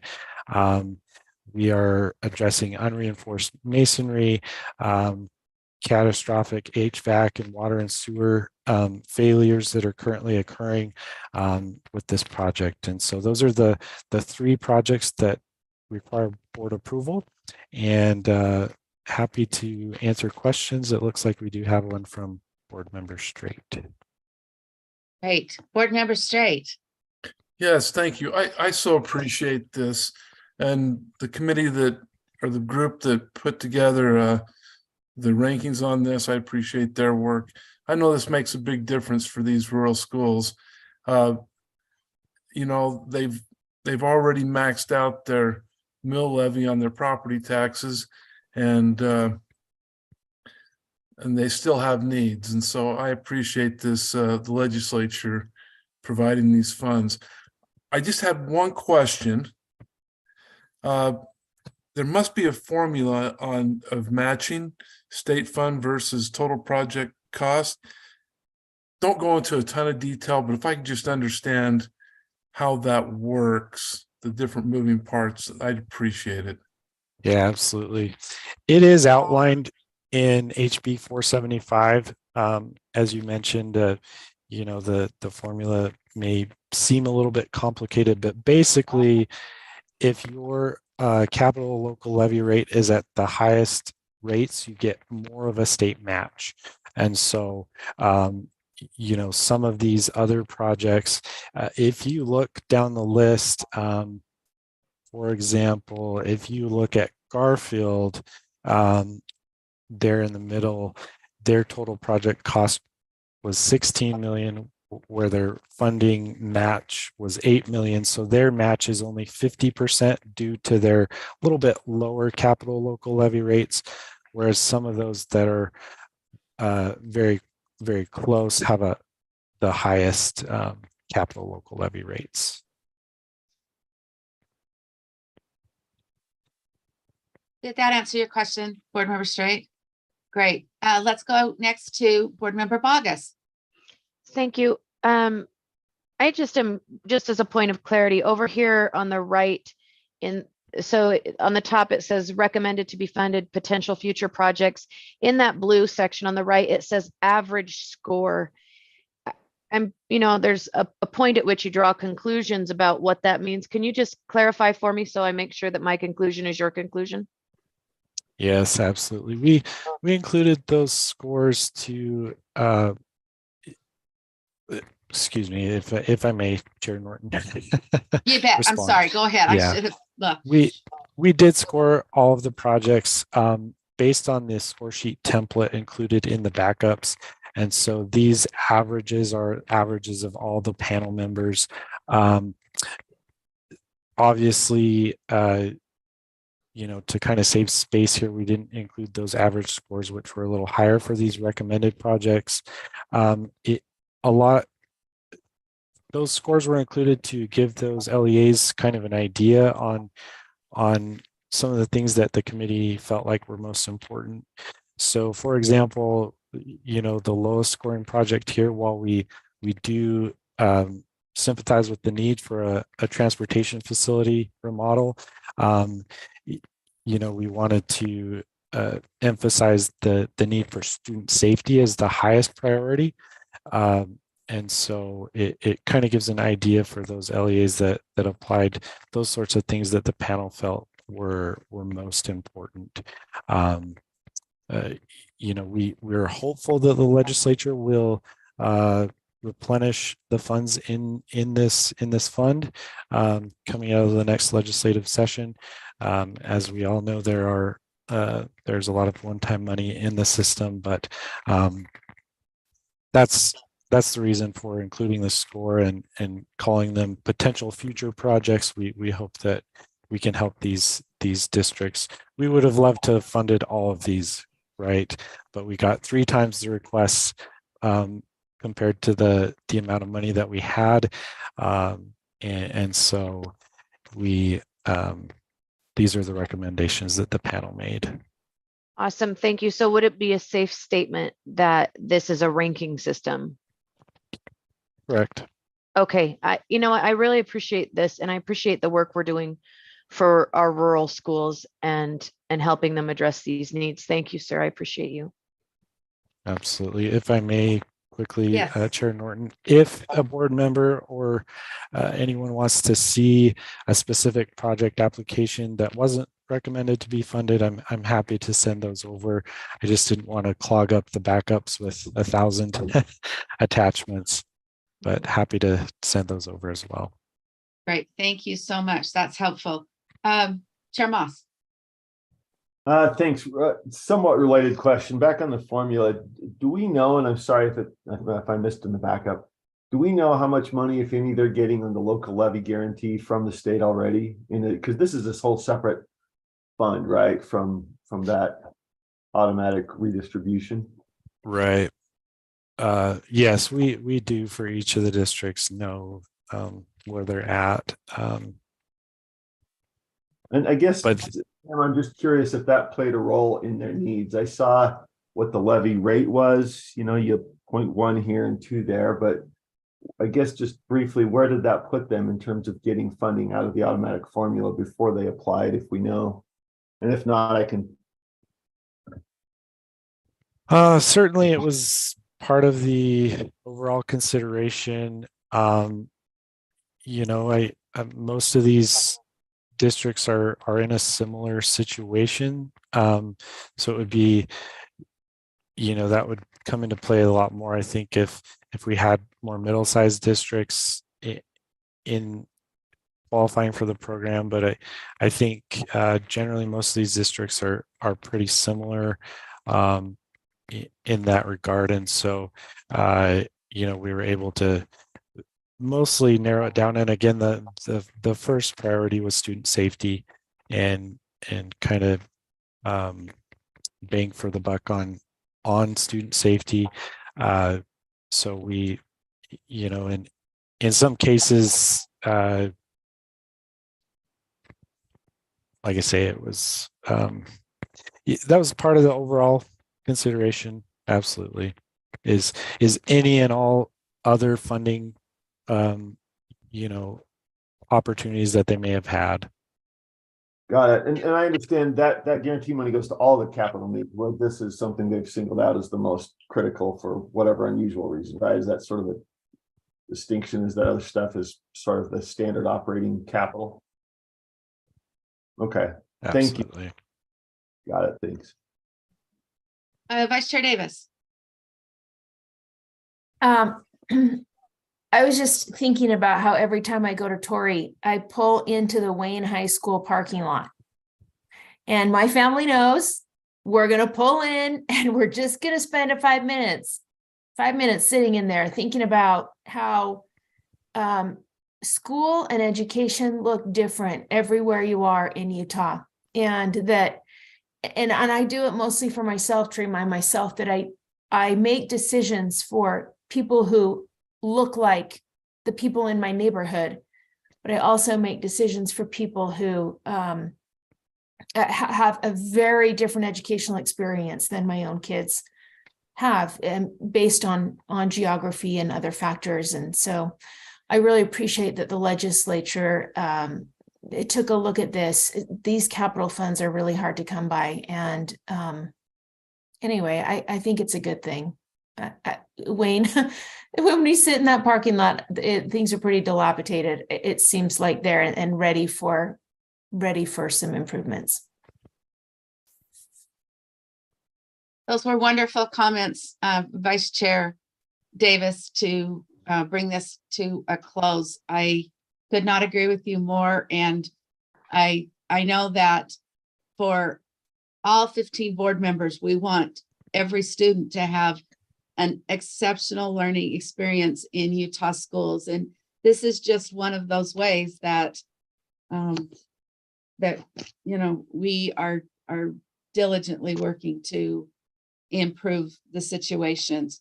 I don't see any more hands, and I am in need of a motion.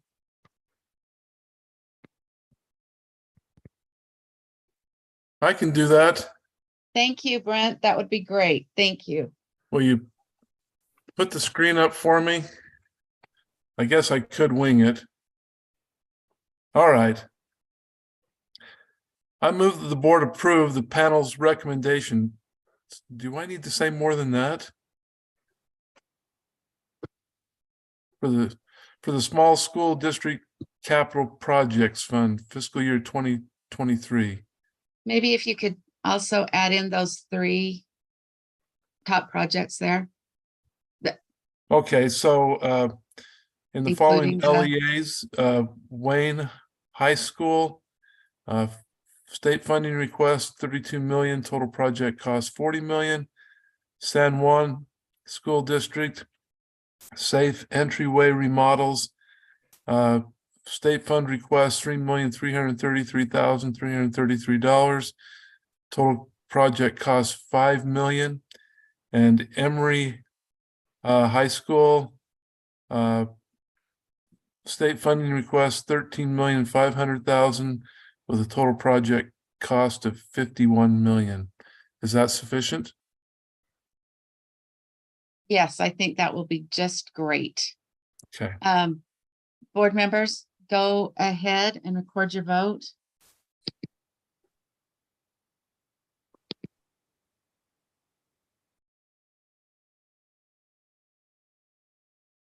And it looks like that is a unanimous vote. Thank you very much. I wish I could have voted twice even for that one. Okay, Amen. go ahead. Oh, I'm so sorry. I forgot my mic was on. I amend your voting twice comment. Would have been nice, yes. Okay, moving on to our next action item. It is a correction to teacher and student success account distribution for fiscal year 22 mid-year update. And I think we are working with Assistant Superintendent Jacobson. This will also be Director Yuri. Okay, thank you. Mhm.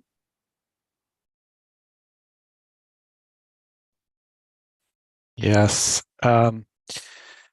So we've identified an opportunity to make some improvements with the teacher and student success account distributions. Our team largely was new in fiscal 22, which is when we first made a mid-year update to the teacher and student success account. Unbeknownst to the team at the time was a provision in board rule that had this program not carry out a mid-year update, and so the entirety of the program was basically based on those projections, and specifically there's some nuance here, but the budget request projections that were created.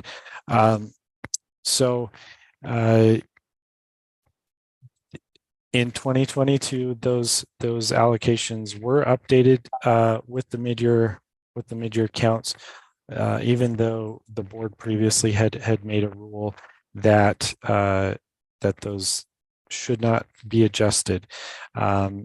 Moving forward, there may be some opportunity to look at that and see what if the board would like to make changes so that these numbers or these allocations don't rely on projections.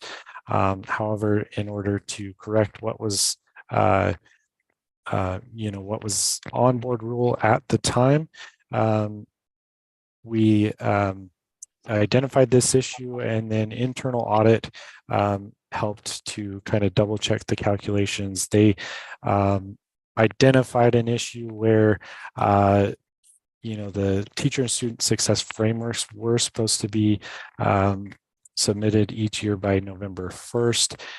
There were quite a few LEAs that didn't make that deadline, and so holding to anyway, they calculated a few different ways of how things may have been allocated. But the recommendation that we've come to is that for any LEA for the fiscal years 20, 21, and 22 that didn't receive all of the funds they would have received under the correct interpretation of board rule, we would make them whole, if you will. Any LEA that received more, that money has already been spent on students, and so we're not recommending that money be pulled back, but we are recommending that the money, those LEAs that may have lost out under the interpretation of board rule be made whole. And we do have in the backups that total amount, which is $1,438,322. With that, happy to answer any questions, and happy to address any concerns.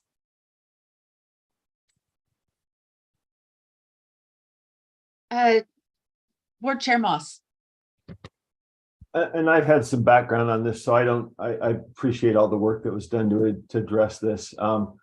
Just curious going forward, I understand some internal controls have been looked at. Can you just explain that part of it in terms of, kind of keeping us on track going forward? Yeah, absolutely. We, as I mentioned, there has been quite a bit of turnover prior to at least Dell and myself being in our positions. We are working on each of the programs, a standard operating procedure that can be followed, more closely, and making sure that anyone that in these positions has access to all of that information. Specifically, there's still work being done as we look at different types of automations and double checks, but yeah, we want to make sure that each of the programs is carried out as intended by the legislature and by board rule, and so we are continuing to work on that for each of the programs. Thank you. Vice Chair Davis. Yeah, my comments and question were on a similar line to Chair Moss's, and I just want to know how we're communicating. Are we going to over-communicate, over-emphasize also to LEAs that they have to get their requests in on time? I mean, understandably, that had part to do with this, even understanding though, if they all would have been in on time, it would have ended up to be this same amount. But I just think that's one piece in the future. We probably need to just over communicate. So, to our auditor's points, that our LEAs need to get their stuff in on time too. You talk about all these items that we have legislative directives for, and all those take time and minuscule work on the part of our office. And so we need LEAs to do their things on time also to keep our ship running correctly. And probably some double checks on this for a while. Thank you. And I just wanted to add in, one, I am very happy to see that our finance department reached out to our audit department to say, hey, give us some fresh eyes to look at this and, give us your expertise on this. I love to see when our departments can collaborate with each other. I know when I first saw this, heard this, and my thought was what happened and how can we keep it from happening in the future? And I think both Superintendent Jones and Debbie Davis, it just left me for a minute, have been a great communicators for us. And I appreciate that their open transparency on when that happened. And I think that it's, these communications are important.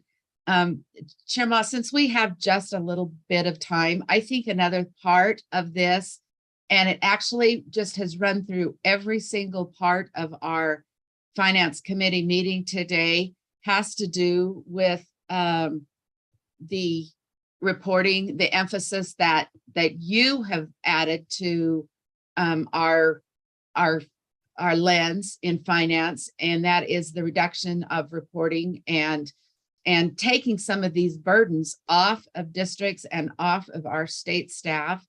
Do you want to talk about why that has come to be in finance and what progress is being made and the steps that have been taken?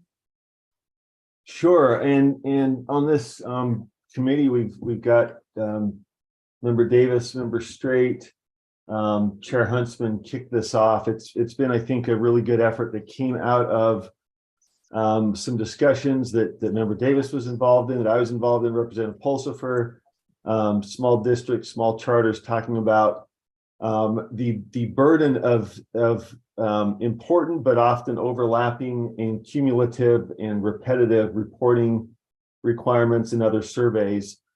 And it's something that anybody has, I think, some sympathy for. Nobody likes to be drowning in paperwork. On the other hand, if we don't do our appropriate oversight, then bad things happen. And our office is terrific about having a very clean record when it comes to keeping the money going to the right places and keeping fiscal and legal compliance. So the question was, is there, are there areas where all of these important requirements to report and maintain data have perhaps been kind of left hand, right hand in a way that we can go through and provide some efficiencies and really the kind of educational impetus and beyond just not liking paperwork was that we found a lot of local leaders were saying, I really don't have the time. I understand it's important, but there's so much of it that I don't have the time to lead, to be doing the educational things that move the needle. So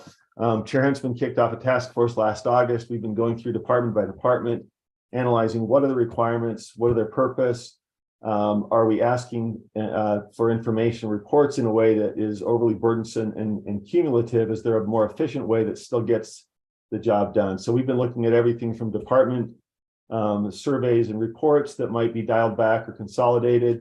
We expanded that into looking at Utah grants and whether there's duplication there that might be simplified and making a more streamlined opportunity for people to ask for money they need, and even looking at systemic things like how often a report's required and to what extent do surveys and other information requests overlap with official reports? Can we make that a more regular, consolidated process? So that's going on in the background, and Member Davis is vice chair at committee now. We're going to keep moving forward in a way that strikes the appropriate balance. And Deputy Jones has been key to helping us make sure that we are careful not to remove appropriate oversight, but also take off that burden wherever we can and allow them to do that important leadership work. So it's moving. We've had some really good involvement from our staff, and we're now sort of taking an assessment at the end of the year to say, okay, what can we do to move the work forward even more kind of impactfully for those leaders? So thank you. It's a fun opportunity to get in the weeds on some stuff that doesn't make headlines, but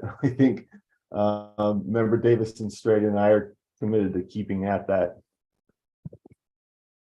Great. Thank you so much for that update. And I think that, as we, especially, in the case of redundancy, but, in many of these cases where we can eliminate or reduce reporting, it also gives us a little bit more leeway to then enforce some of these dates that are so important to our department, so that they can have the time necessary to do their jobs appropriately. With that being said, I don't see any more hands. I'm ready for an action item for this particular one. Cami, if you could put that up on, oh, it's right there. Go, oh, sorry. Debbie Davis has a comment, and then we'll get that action item. Thank you. Sorry, this is Debbie Davis, the Chief Audit Executive for the board. Since the 1.4 million is a number that internal audit calculated that Director Uri talked about, I want to make sure it's characterized accurately. If you look at the documentation, that number is to correct multiple compliance errors from state fiscal year 2020 through 2022. So it's not just a 1-year correction, it's those 3 years, 2020 through 2022, which will impact your recommendation. And then, of course, also in the memo, we recommend that 2023 be looked at as well, given the cause for the concerns that we identified. But I just wanted to make sure that was accurate in the recommendation as you put it forward, that it's inclusive of all corrections for all those years. Okay, so we would want to change that recommended action for from fiscal 2020 through 2022. Is that correct? Okay. Chair Moss, a question? I was just going to bring a motion, but maybe I think Member Bogus has a hand up. Maybe she was looking to. She does. Member Bogus? Thank you, Chair. So I just wanted to make certain that should we approve this, we have policies and infrastructure in place to prevent this from happening again. And I know that Member Davis talked about that a little bit, but are the rules in place to prevent us from seeing this year after year? And are we, according to the memo, going to see a 2023 hold harmless action? I just want some clarity there, if I could, please. Go ahead, Debbie. Or maybe that's Deborah. Go ahead, Deborah. Sorry. No, that's okay. I just didn't know who was going to take that. I know Debbie, Deborah, Yeah. it's fine. I knew I was going to get close. So yeah, to speak to Board Member Bogus's question, yeah, it's one of the things like Director Uri had mentioned, that we will go through an SOP process to ensure that moving forward, even with attrition, that it's clearly defined on how this process works. We will also be revisiting the rule to see if we need to bring to the board some recommendations in changing the rule. So there's not, so it can't be misinterpreted on how it's applied moving forward, and to ensure that anything that really needs to be enforced is enforced. Does that answer the question? Yes, ma'am. Thank you. All right, back to you, Chair Moss. Okay, and I apologize. What's the technical change at the end there? Do I say 2020 through 2022? Or do I not need to change the language of the motion?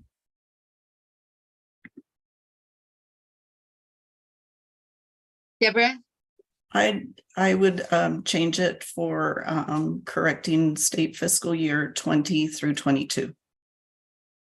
Okay, got it. And I'll just say, as the chair of this committee, when this issue came up, I greatly appreciated very immediate notification. As always, our staff always loop us in right away and then let us know what they're doing to address the situation. So greatly appreciate that. It makes it's great for our assurance that things are being handled. So thank you again, and I'll bring the motion that the Finance Committee recommend that the board approve the use of available unrestricted one-time funds to hold the LEAs that had their TSSA allocations adjusted downward harmless for state fiscal year 2020 to 2022.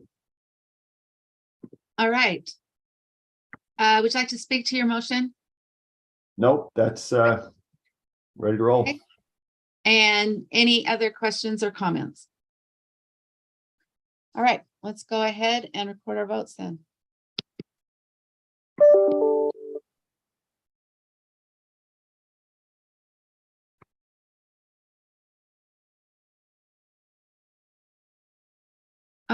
Board members straight, I don't see your vote.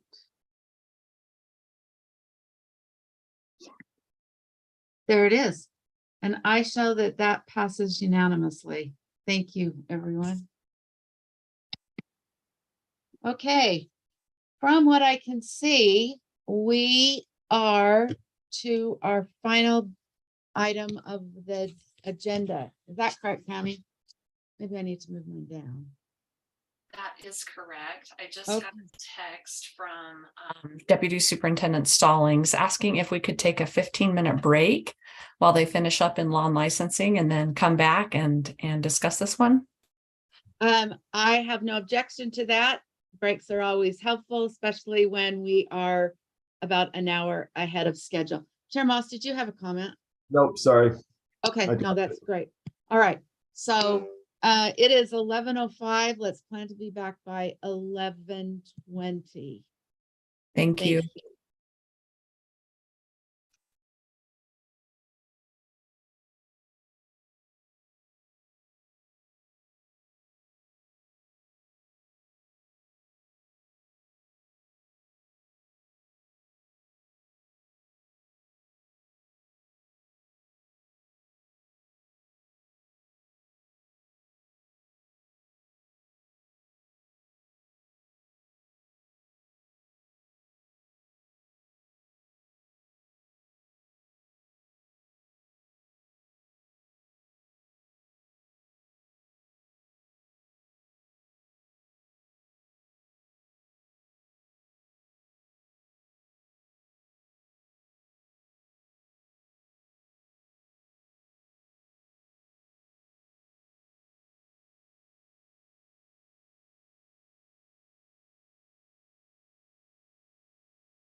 Hey, Cami, Angie should be joining us too, so. Oh, perfect. They're gonna reconvene at 11:20, so in about 5 minutes. Okay, great. Thank you. Thank you.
Hey, is Barbie here?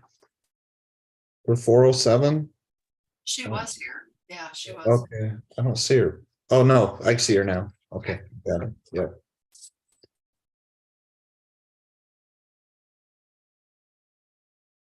I see Cole. Yeah, okay.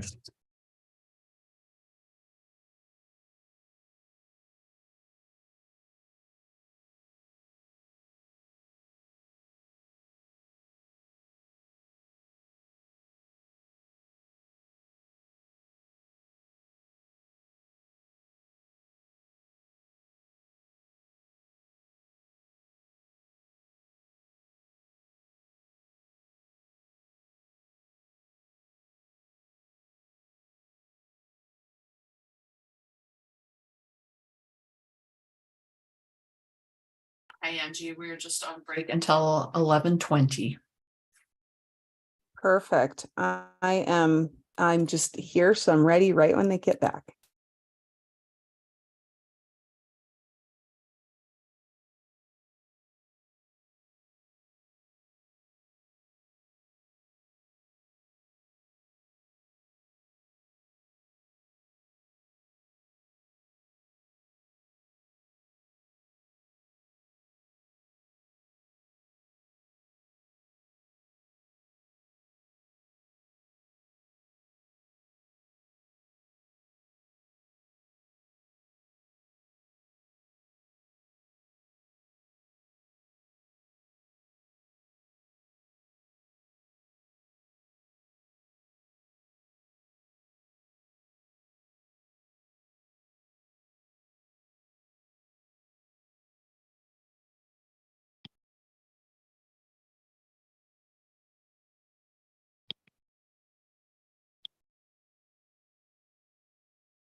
And board member Norton, is it okay with you if I start sharing my screen just so I've got everything up when the committee gets back? I think that is awesome. I'm glad to see you here. Yes, thank you so much.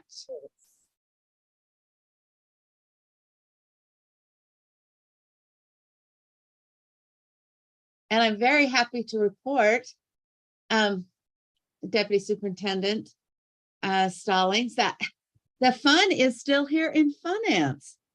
We have had just a great meeting this morning, so I'm sure you have. we'll have, Chair Huntsman will be so happy to know that it's just rolling along. That's all awesome. the fun. I think, we just got such a great staff here, and it's just, I guess it's just the way it is. We'll just take it, enjoy it. Exactly. I feel like I'm kind of honorary since I come here so much. I feel like I'm also Yes. the committee at times. Yeah, so. you are very much a part of our family here. Definitely. Yeah. Thank you. Definitely. Well, and luckily we still have the the fun of Chair Moss. So, you know, that's just all wonderful. Can you tell that I've just been out in the sunshine? It's kind of like my high for the day. I'm jealous. I bet it's lovely down there. Oh no, I'm in Riverton, Utah. Oh, okay. So But you're the sun is shining in Riverton too. Oh, wonderful.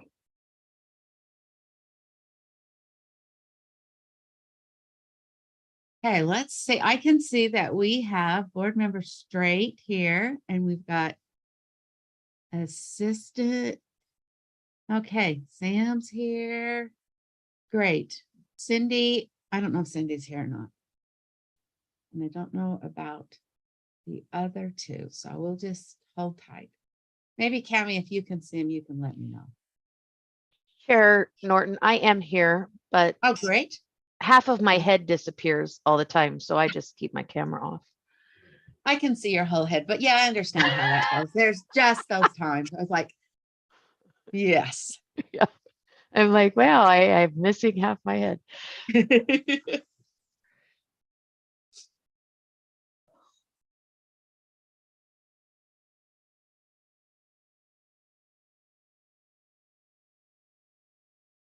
Okay, Cami, do we have a quorum? Yeah, we do.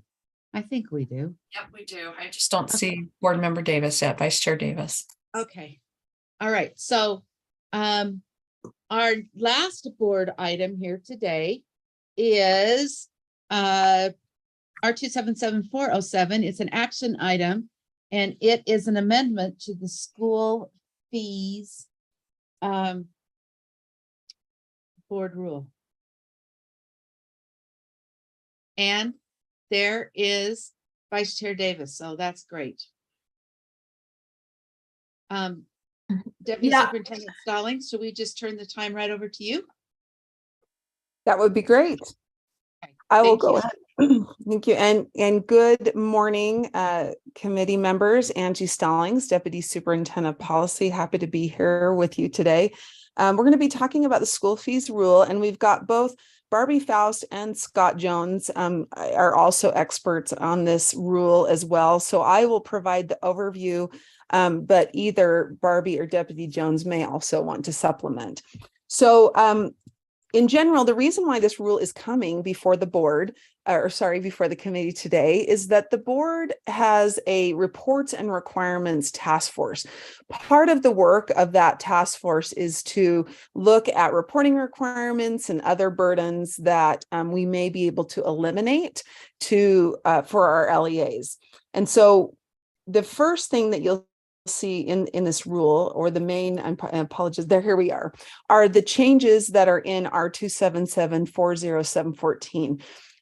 This, and Barbie could give more explanation if you want, about the committee or the task force considered a couple of options on how to streamline or reduce the reporting requirements.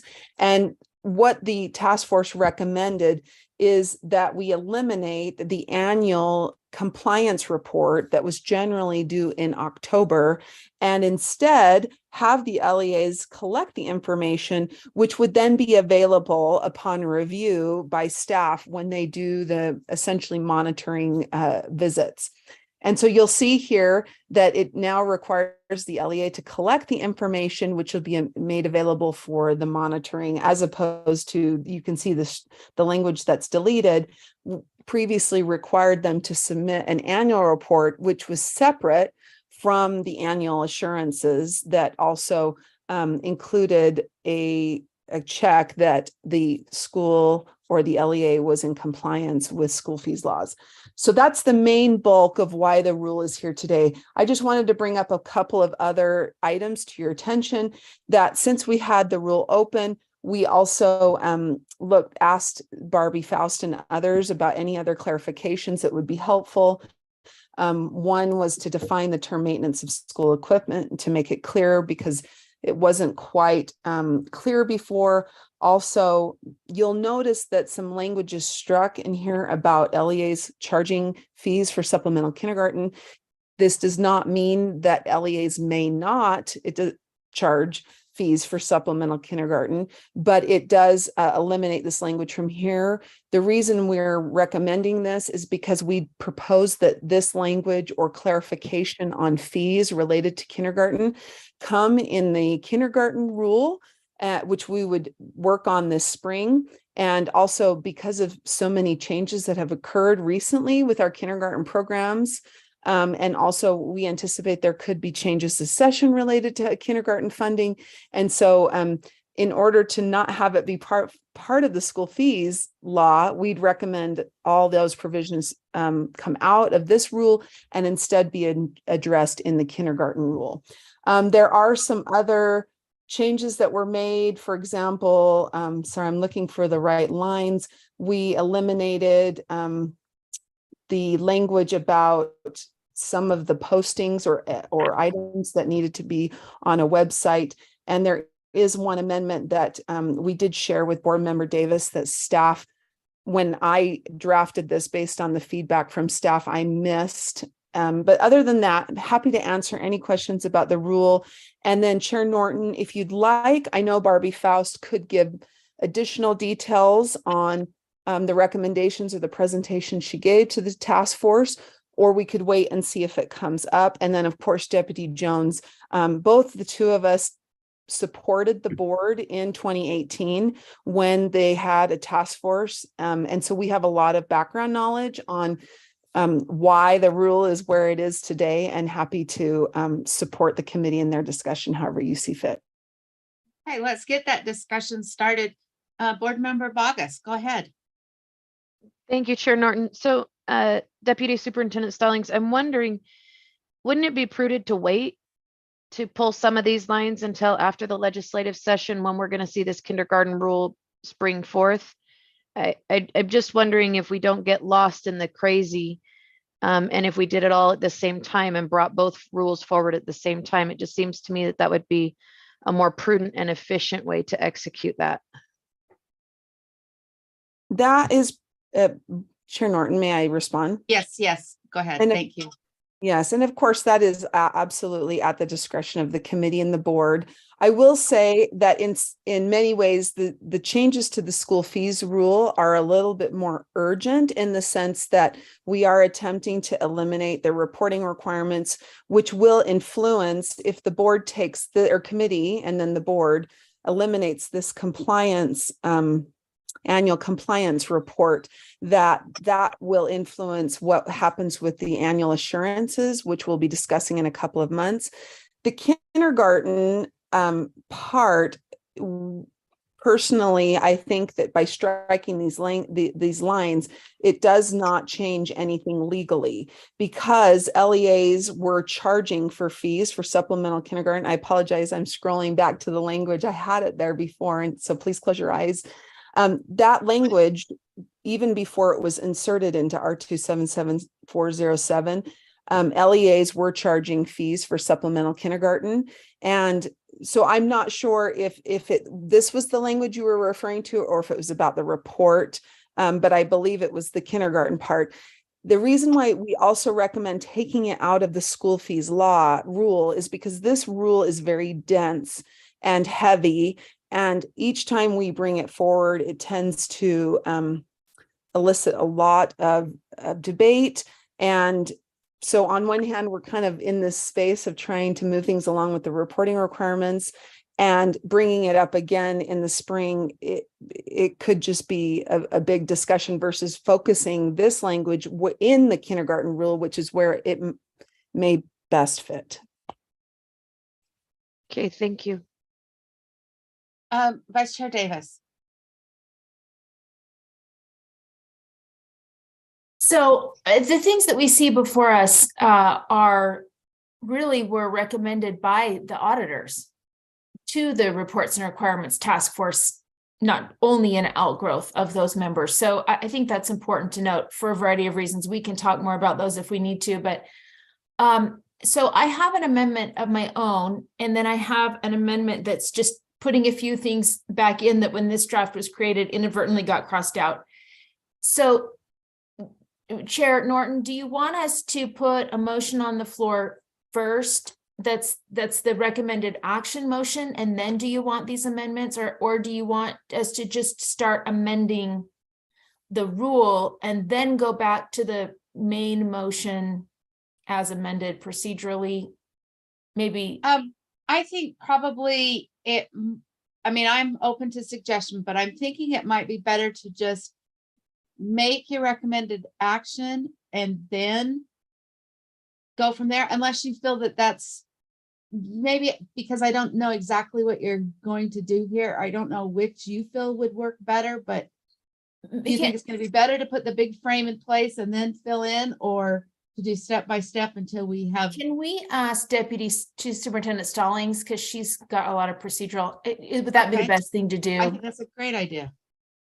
You can actually start by just making the motion to amend draft 2, and then we can do the final motion at the end as which amended. is as amended. Yeah. Okay. So, Okay, good.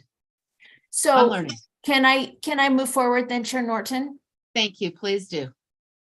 Okay. I move that the committee adds the following language after line 541. As written, revenue raised from a required group fundraiser shall benefit students who participate in the group's activity either individually or benefit the group as a whole.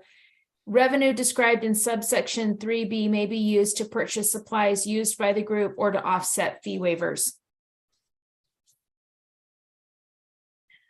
Yeah, would you like to speak to that?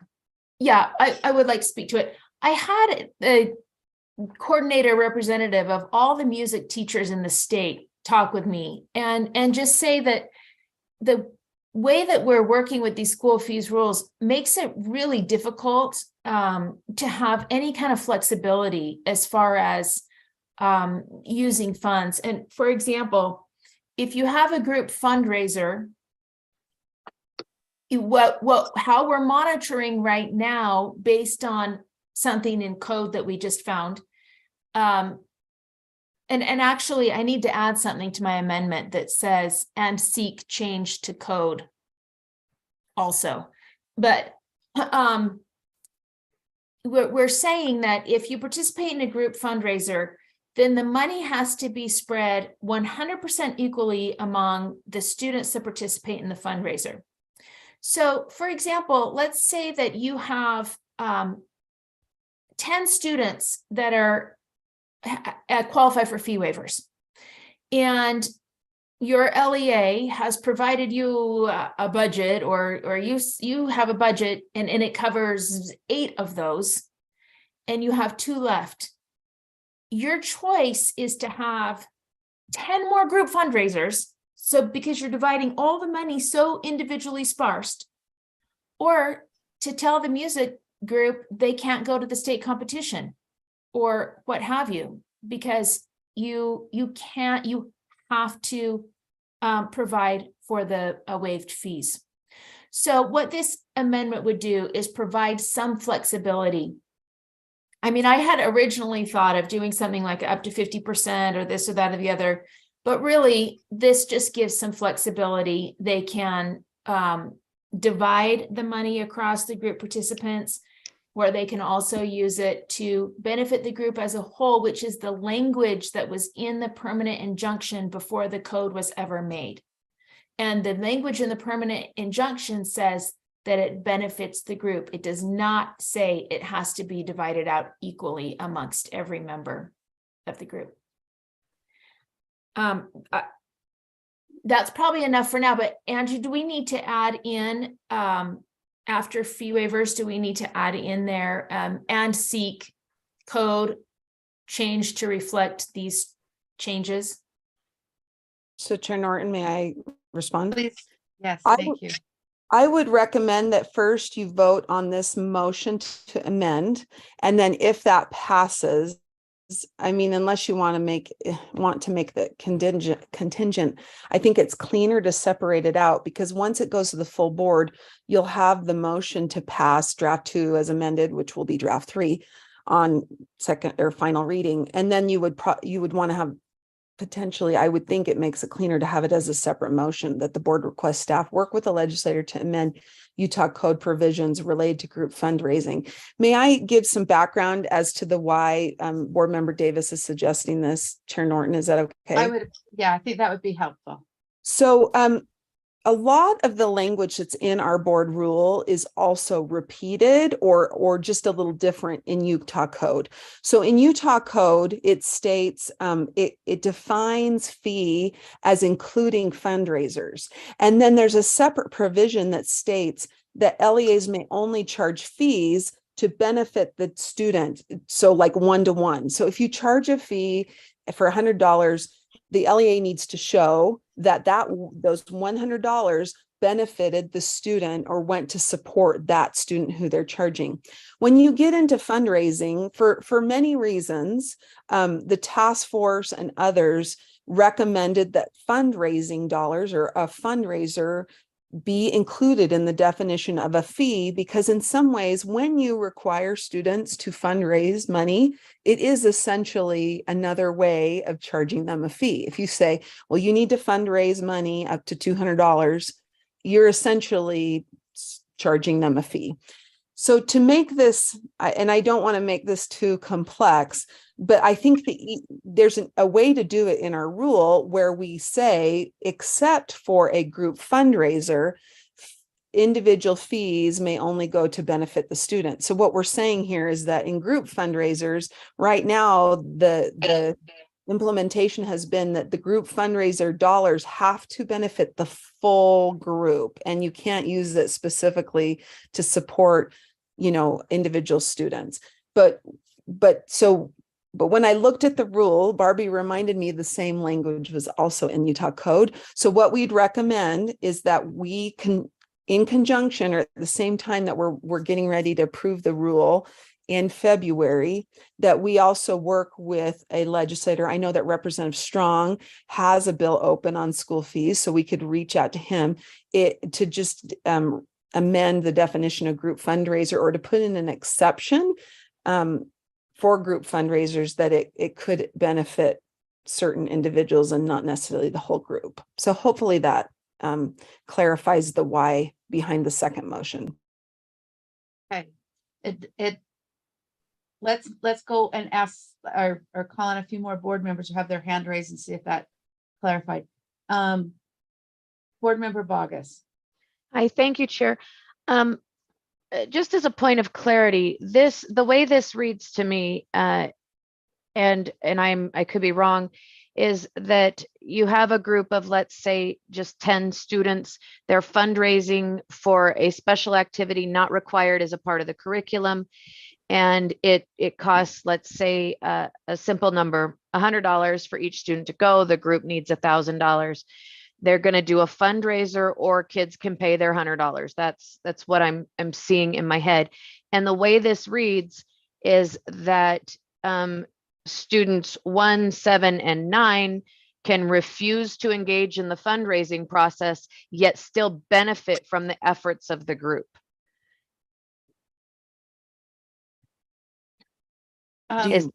Do I understand that correctly? That as this reads, if implemented in real time, people can refuse to engage in the efforts of the group, but still benefit from everybody else's efforts. Deputy Superintendent Stallings, can you answer that question?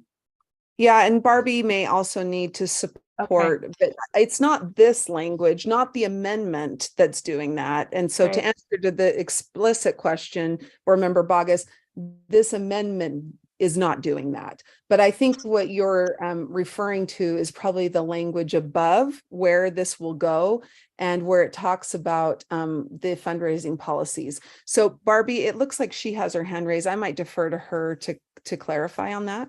Great, thank you, Barbie. Yes, thank you.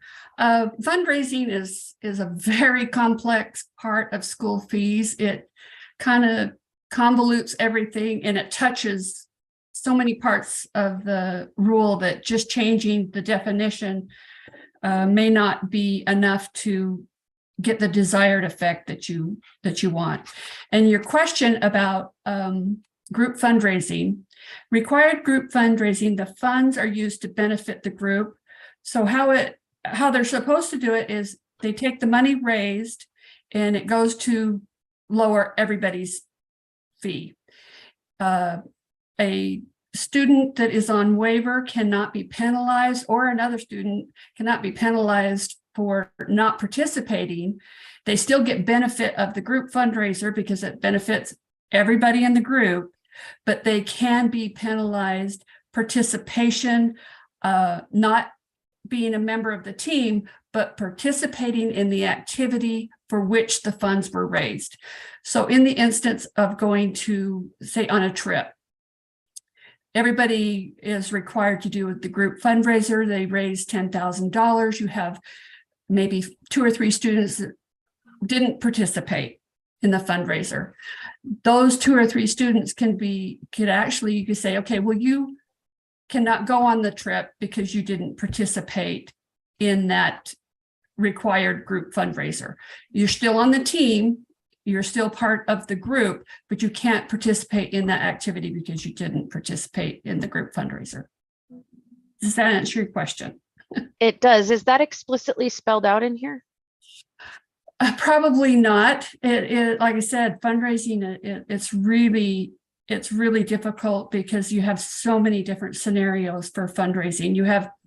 They can't require individual fundraising. And they have optional individual, which go to the individual students' fees. And then you have required group fundraising and optional group fundraising. So there's different levels of fundraising that how it affects the fees for the student and the group. Deputy Superintendent Stallings, did you want to add some clarity to this? I did. I just wanted to point it out that the one provision that is explicit in the rule is that you may not deny a student membership on a team or group based on their non-participation in the fundraiser. But what you see is missing is that what Barbie spoke to, which is if you didn't participate in the fundraiser for the group trip, then yes, they could be excluded from that. The other example that has been used in the past is if a student is not participating in the group fundraiser just because they don't want to attend because they have, say, they have the money sufficient to pay for whatever and they don't want to attend, that the coach could maybe say, well, you don't get to dance with the group this time, or you don't get to, you're not going to play this game, this upcoming game. We're going to have you sit on the bench. So that is different though than if somebody misses a group fundraiser because they had to attend a wedding or a funeral, or because, they have a job. And this discussion happened with the board back in 2018 and 2019 about striking that balance of understanding that if a student doesn't participate in a group fundraiser, there may be examples, like I just mentioned, where a student has a legitimate reason why they didn't participate in the group fundraiser because of family circumstances, and that we didn't want to penalize, or people were worried that it would mean they'd be kicked off the team because they weren't able to participate, and that could hurt students who have family obligations. So the compromise was to just make it clear that they wouldn't be kicked off the team for it, but there could be other quote unquote consequences, like not being able to go on the trip or sitting on the bench during the next, game because it was it showed no leadership or team spirit. I'm trying to think of the right word. And sometimes there are parts of a rule that we leave vague because if you start to define it too tightly, it creates unintended consequences. And I think that's a part of what Board Member Davis has been trying to address with her amendment. But so there we go. Board Member Straight, did you still want to make a comment or question here? Or did that answer yours? I think everything I was going to say came up right there. Okay, great. Board Member Davis, do you want to continue or do you want to add into this? Yeah, when they review and look at this in code, and had I known, I was just with Mark Strong 2 days ago, I could have talked to him about this, but they could also look at a percentage. I don't think we need to be that specific in this rule, but they could look at, say, something like 50% is divided equally, and then 50% has flexibility to help offset fee waivers or other things like that. That's getting pretty prescriptive, though. Chair Norton, can I ask Deputy Superintendent Stallings if the Second Amendment also needs to be adjusted in code, or is that just something that can be adjusted in rule? Is there if I respond? Go ahead. Yes, please. Yeah, the second one is simply in board rule. It would not require a statutory change. Okay, so maybe we should vote on Amendment 1 unless there are more questions or comments, and then we can move on to Amendment 2. And are you saying I shouldn't just add in that it needs to be requested, the adjustment needs to be requested in code, or that needs to be a separate motion? I think it's cleaner to have it be a separate motion because this specific amendment will now be rolled into draft 3. And so then we have the clean. And are there elements of draft 3 that also need to be changed in code? Adjusted in code, or just this amendment? Barbie, I think it's just this one. Are there just this amendment? I also wanted to note that on IDA or line B, where it says to offset fee waivers, the revenue from fundraisers cannot offset fee waivers without changing a different line in the rule, because and I can't find it exactly. It says that no revenue can be used for to offset fee waivers. You can't ask what line is that? Because we would need to strike that line if this. I think I have it in the. Hang on just one second.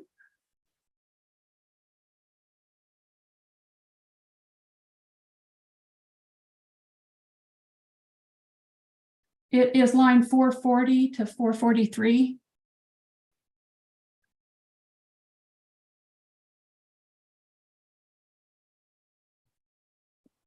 So in my motion, I would need to add and strike lines 440 to 443. Yeah, because it's saying that an LEA may not use revenue collected through fees to offset the cost of fee waivers by requiring a student family who do not qualify for fee waivers to pay an increased amount to cover. So this is where, because that makes sense in the context of fees as fees. As Right. Webster defines fees, they shouldn't be using other students' fees to offset fee waivers. But they certainly should be able to use fundraising fees that benefits the whole group, as these are all kind of costs that impact whether the whole group is going to be able to proceed or not. And so it all goes back to defining fundraisers as fees, and they aren't. So I don't know if we should strike this line, because this actually makes sense that fees should not be used to offset fee waivers. Angie? Sorry, Deputy Superintendent. Takes me a minute to find my reactions when I'm sharing screens. It's not as easy. And so I apologize. It's taking me a minute, but you saw my hand.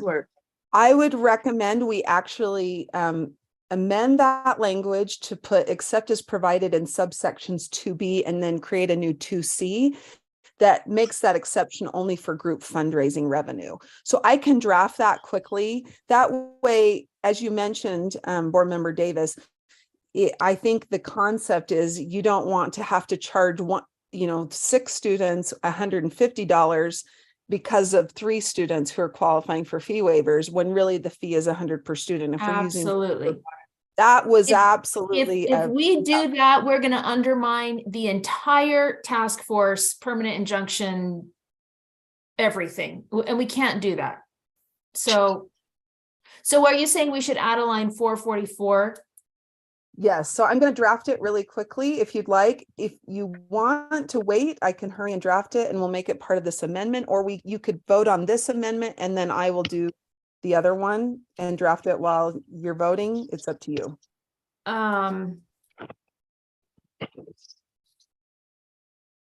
Well, do we need the exact language? Can we just say and add line 444 that makes clear fundraisers can be used to offset fee waivers? Yeah, and then I could draft it if you're okay and have that ready for draft 3. If you're comfortable with that, I could do that. Okay. Okay. Board Member Vargas, did you want to comment on this particular discussion, or if you have something different? Yeah, sorry, I apologize. This discussion as a whole, it causes me some consternation maybe. So as I'm hearing it, if a student files a fee waiver with the language as it is or as it's proposed, this fee waiver creates a justification for non-participation in a fundraiser. No. Board So Member then- Davis? So then help me understand that if you would, because as I'm listening, that's what I'm hearing. No, because you can require group fundraisers. You can't require individual fundraisers, but you can offer them. And so a student does not get to choose whether they are eligible for a fee waiver or not. That's based entirely on income and other qualifications. So when you get down to the domino impacts of if a child doesn't participate in the fundraiser, the coach still can say, anyone who doesn't participate in a fundraiser, whether they qualify for a fee waiver or not, is going to miss the game on Saturday. But you're still part of this team, whether you qualify for a fundraiser or not, and we still move forward in that as a team. Does that make sense? Well, that makes sense. That's just not what I'm reading in the language. In which part of the language? It disappeared. So, and I know that Superintendent Stallings is working on that, but This one, It's there now. It's there now.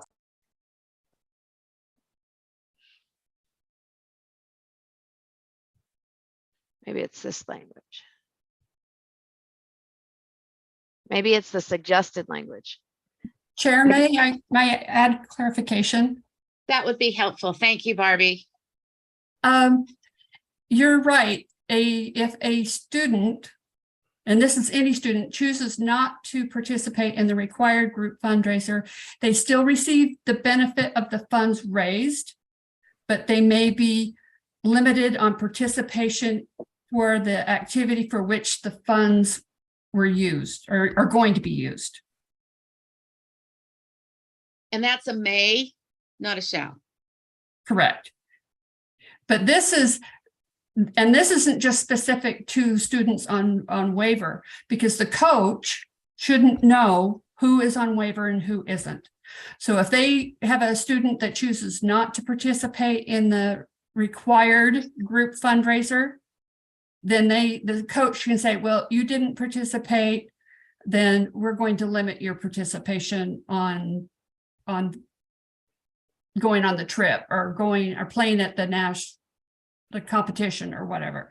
So that's what that means, because you cannot limit them, participation on the team, and the benefits of the group fundraiser have to go to the team, to the group. Like I said, fundraising has being defined as a fee has made school fees very difficult. Complicated. It is Has very that been difficult. codified? Did I hear you correctly that they have codified that language? Which one? Which language? Yes. That fundraising equals a fee? Yep, it is. It's in the definition in code and in rule. Could you give me that code, please? You want the Fast? Yeah, what is the code that equalizes those?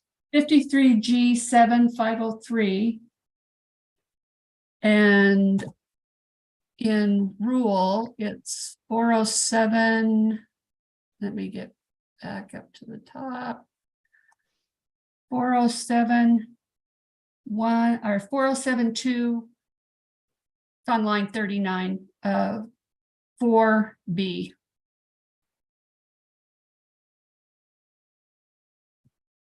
And that's the one we're currently working on, yes? I don't believe that definition, unless, Angie, are you changing the definition of a fee? You're not, are you? No, But Oh, that no, I is meant in the version we are, yeah, it's right Yeah. there. I'm just showing it now. Yeah. Yes, okay, thank you. That's what I wanted to know. So that just including fundraising as part of the fee it makes school fees very difficult to interpret and to monitor. It is. So can I ask a follow-up question, Chair? Yes, let me just check in with Vice Chair Davis. Vice Chair Davis, did you need to add in a comment here? Or can we take another clarifying question on this same topic? Yeah, go ahead. Okay, go ahead, Board Member Bogus. So is there, I don't know how to verbalize this, because you are totally correct in saying that it makes it, it muddies the waters in such a way that it becomes convoluted. I don't understand how we can reasonably expect our coaches or fundraising sponsors to execute the tentacles, if you will, of this rule if they don't have knowledge of fee waivers. And so that would be concern number one. Concern number two would be that even if they shouldn't, they often do. Having walked in those shoes myself, you get kids with excuses left, right, and center, and I don't have to do this. I've got the form. And so the reality is that knowledge does exist for many students, maybe not all. And so I'm asking, how can we be compliant if we don't have the knowledge that we're supposed to have to be compliant? And two, I think that knowledge does exist even if it's offered up by students on an individual basis. So I'm having trouble balancing kind of this information here.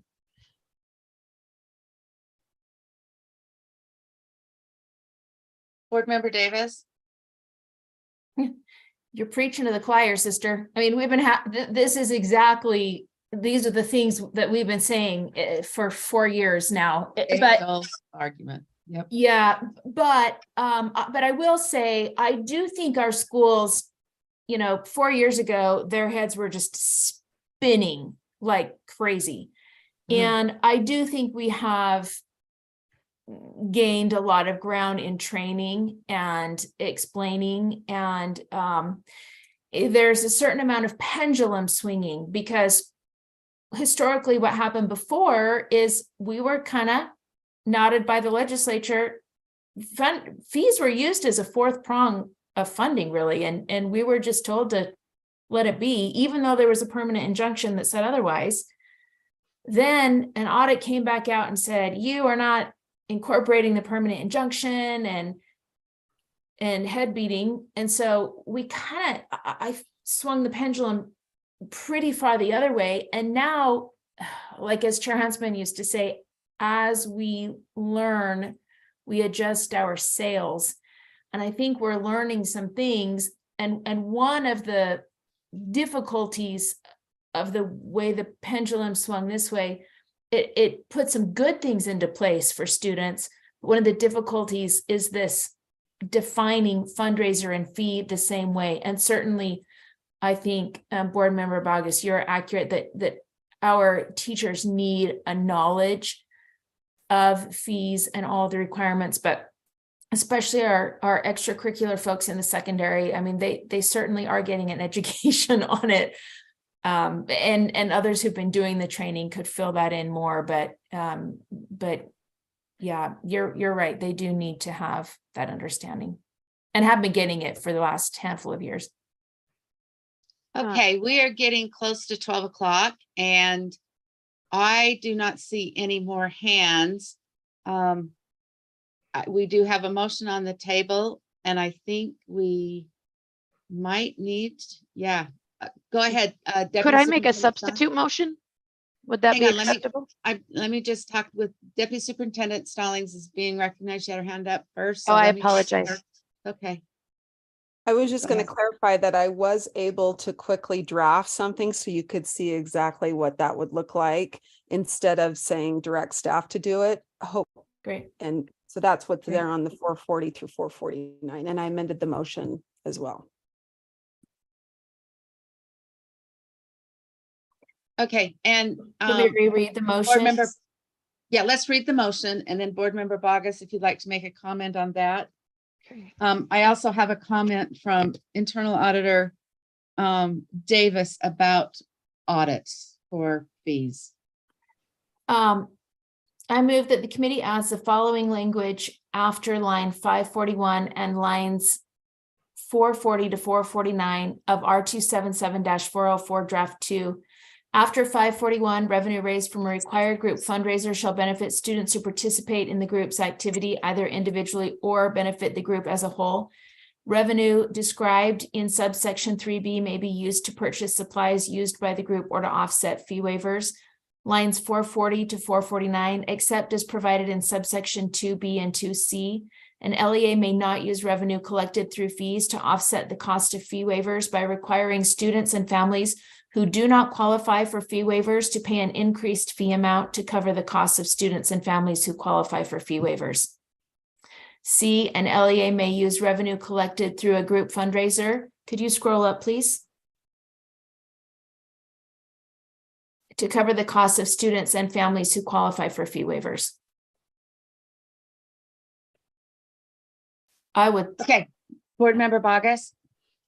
I would just wonder if it would be appropriate to postpone this so we have a time to flesh it out and do our due diligence, specifically if we're looking at a legislative session where we might see a change in code.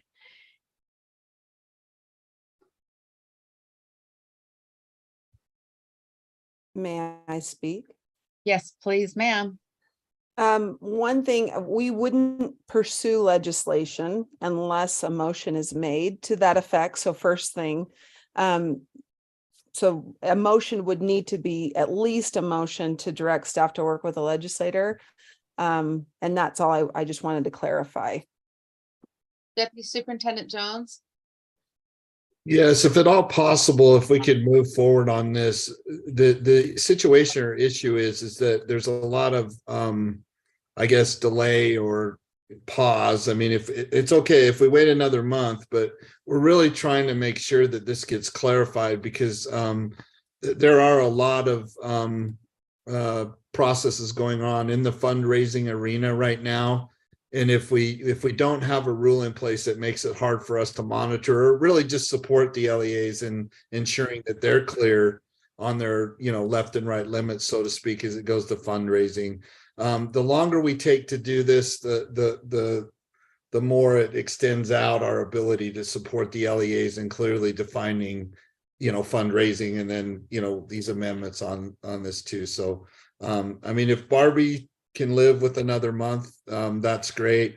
But 407 has been a rule that we've kind of consistently had to come back and amend and do these types of things too. So I would just recommend that if we at all possible do it, because then it still has to go in front of the full board anyway, right? And that's my concern, is that if it's delayed, comes back to finance committee, then we're looking at March, I think, before to do it. And that's really like 60 days from now. And we're right in the middle of just all sorts of processes related to the LEAs on this monitoring. Did I get that right, Barbie? Over.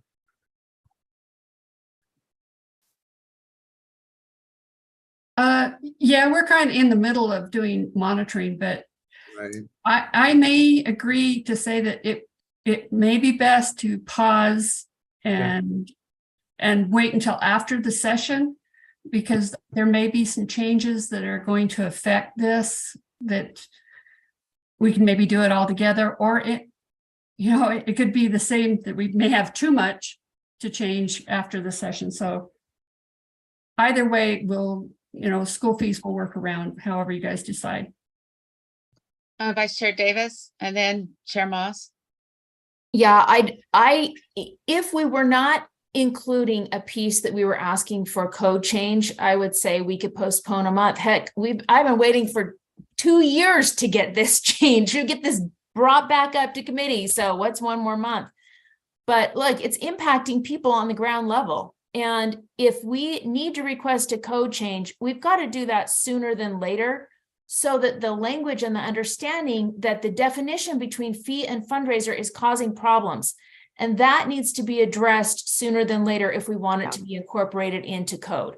So I would not suggest postponing this, especially since the only piece we know for sure that may be changed is the kindergarten piece.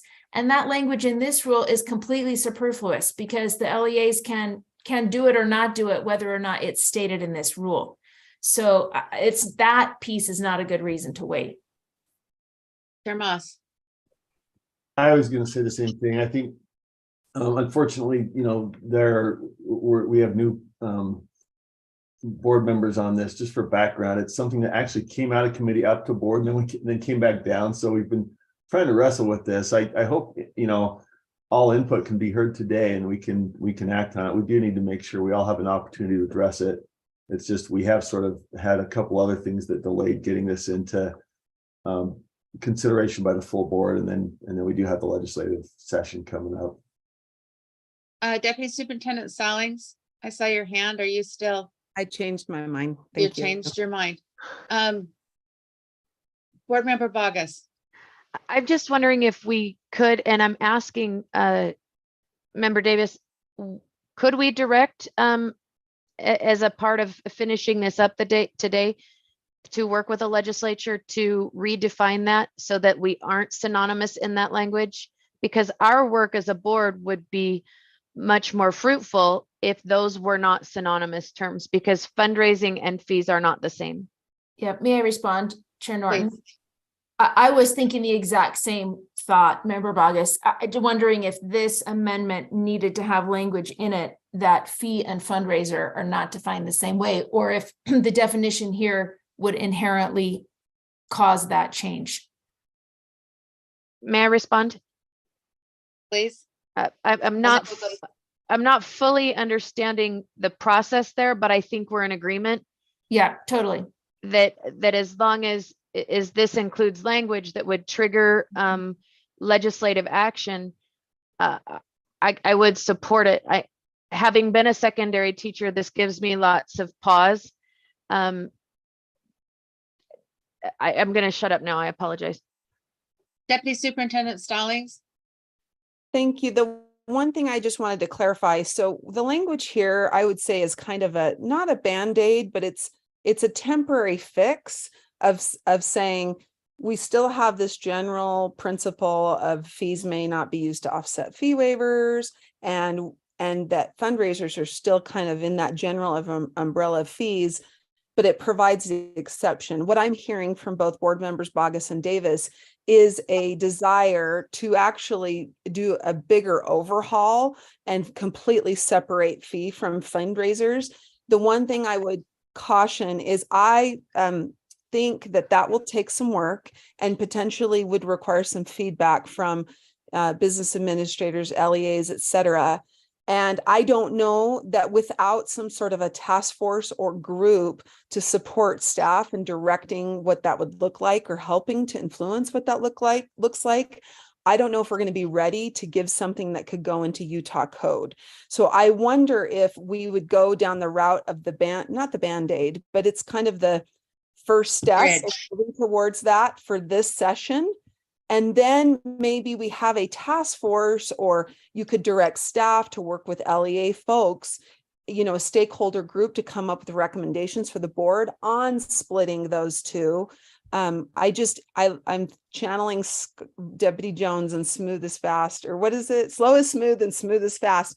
And I know it sounds like I think the three of us, Scott, Barbie, and I, are all clear on where you want to be. I just don't know that we can get there without engaging or including stakeholders and more board members on what that would actually look like before going to Representative Strong.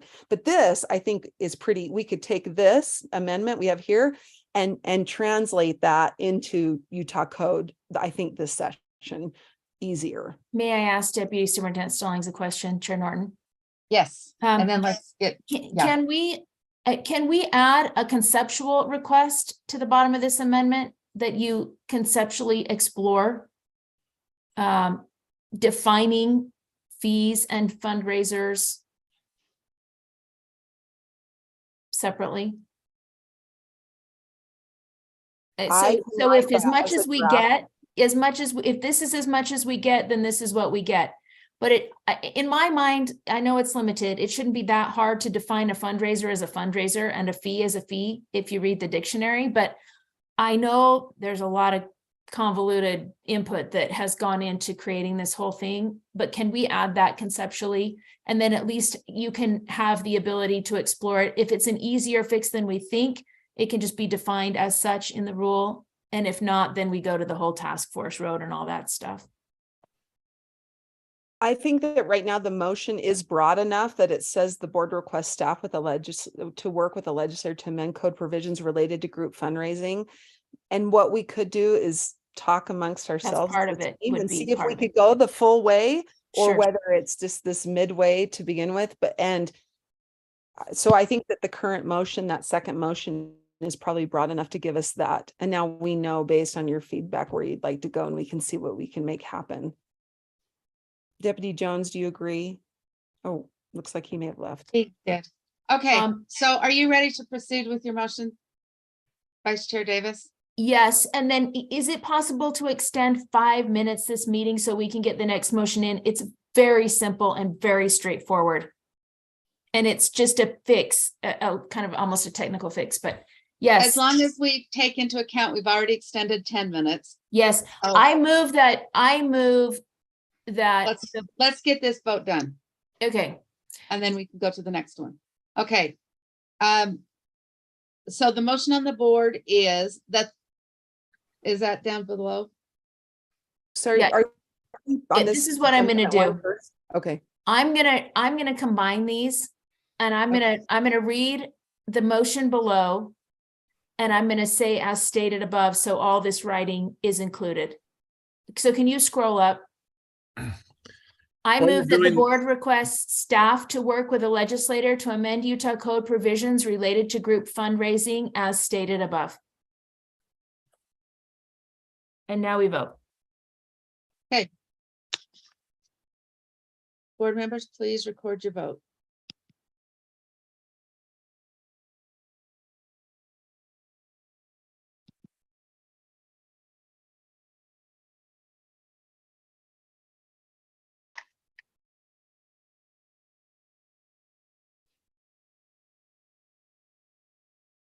Chair Moss, did you want to vote on this?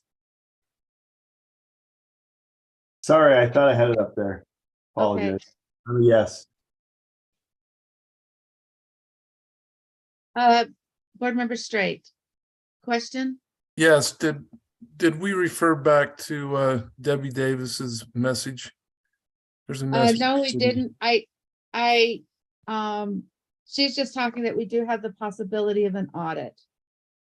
So that's, I don't know that necessarily, I mean, whether that audit goes ahead or not, doesn't necessarily change this. And if it does, then we change this. So I just thought, let's get these things taken care of and then we can discuss an audit.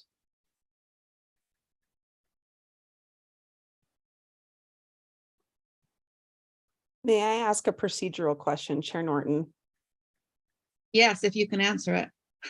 I know, right? I think I just wanted to make sure that I understood the intent of the last motion. That means that for now, we're going to be working on legislation, but that the amendment 1 is off the table for now to 407. Is that correct? We're Wait. just doing this. Vice Chair Davis? What do you mean? What's amendment 1? This whole thing is the same amendment. Correct. So you want both that plus this, both in one, is that correct? Yes. Okay. And then okay. And let me check with Cami. Cami, how are you feeling? Have you got this the way it needs to be so that you can move forward? I do have it, and I can work with Angie too, just to make sure we both get it correct. Okay, very good. Okay. So Board Member Straight, do I need to read that comment so that you feel comfortable with voting? I already voted. Oh, I just can't see a vote. Oh, All right. gotcha. I think that an audit could be in order, but I think we need to change it first and get it right. Well, that's what I'm first, saying. That's and why I didn't then bring the in a audit into this. few I was years. like, let's discuss these Yeah. amendments, and then I can read you what she said. But she's just saying that for those of you who are interested, she's just saying this is something that we could request into an audit, or it's been suggested. So that will help possibly. Okay, so Okay, from so what I amendment saw, that 2. voting was unanimous. Yes, and my understanding that all of the writing on that sheet would be included. Amendment number 2 is that the committee amends lines 364 through 366 as follows. It strikes little I and adds little I, annually publish the following on each of the LEA schools' publicly available websites. The LEA's fee waiver policies and fee schedule, including the fee maximums described in subsection 4, the LEA's fee waiver application, the LEA's fee waiver decision and appeals form, and the LEA school fee notice for families. Those 4 things should be on the website. They were inadvertently taken off when we deleted all of the other duplicate reporting stuff. Okay, any questions or comments about amendment 2? Seeing none, let's vote.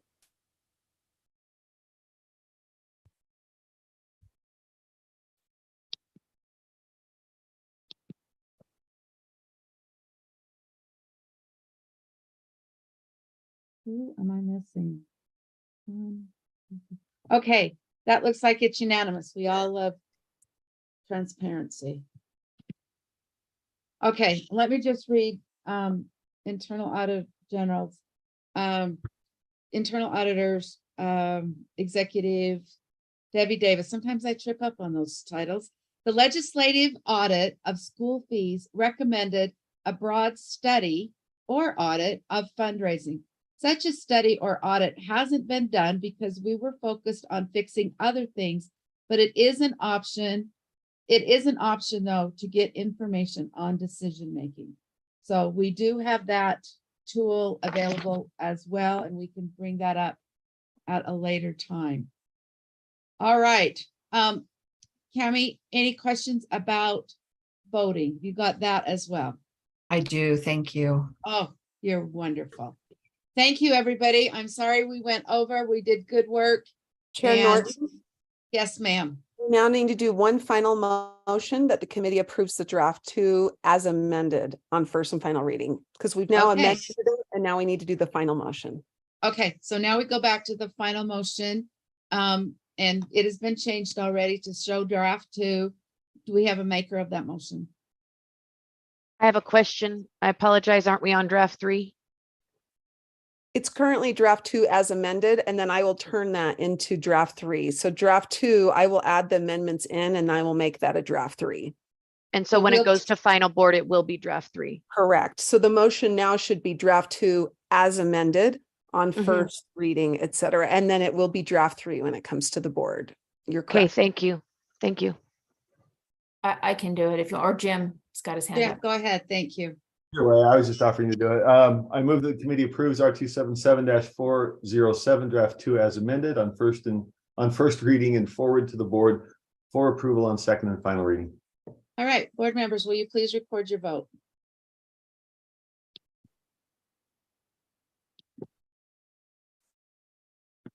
And that is unanimous. All right, everybody, thank you so much. See you next Thursday. Oh, Welcome. motion to Thank you, Chair. adjourn. Oh, I would Goodbye. move that we adjourn. There you go. Okay, So thank you. moved. All in favor? Thank you. Bye-bye.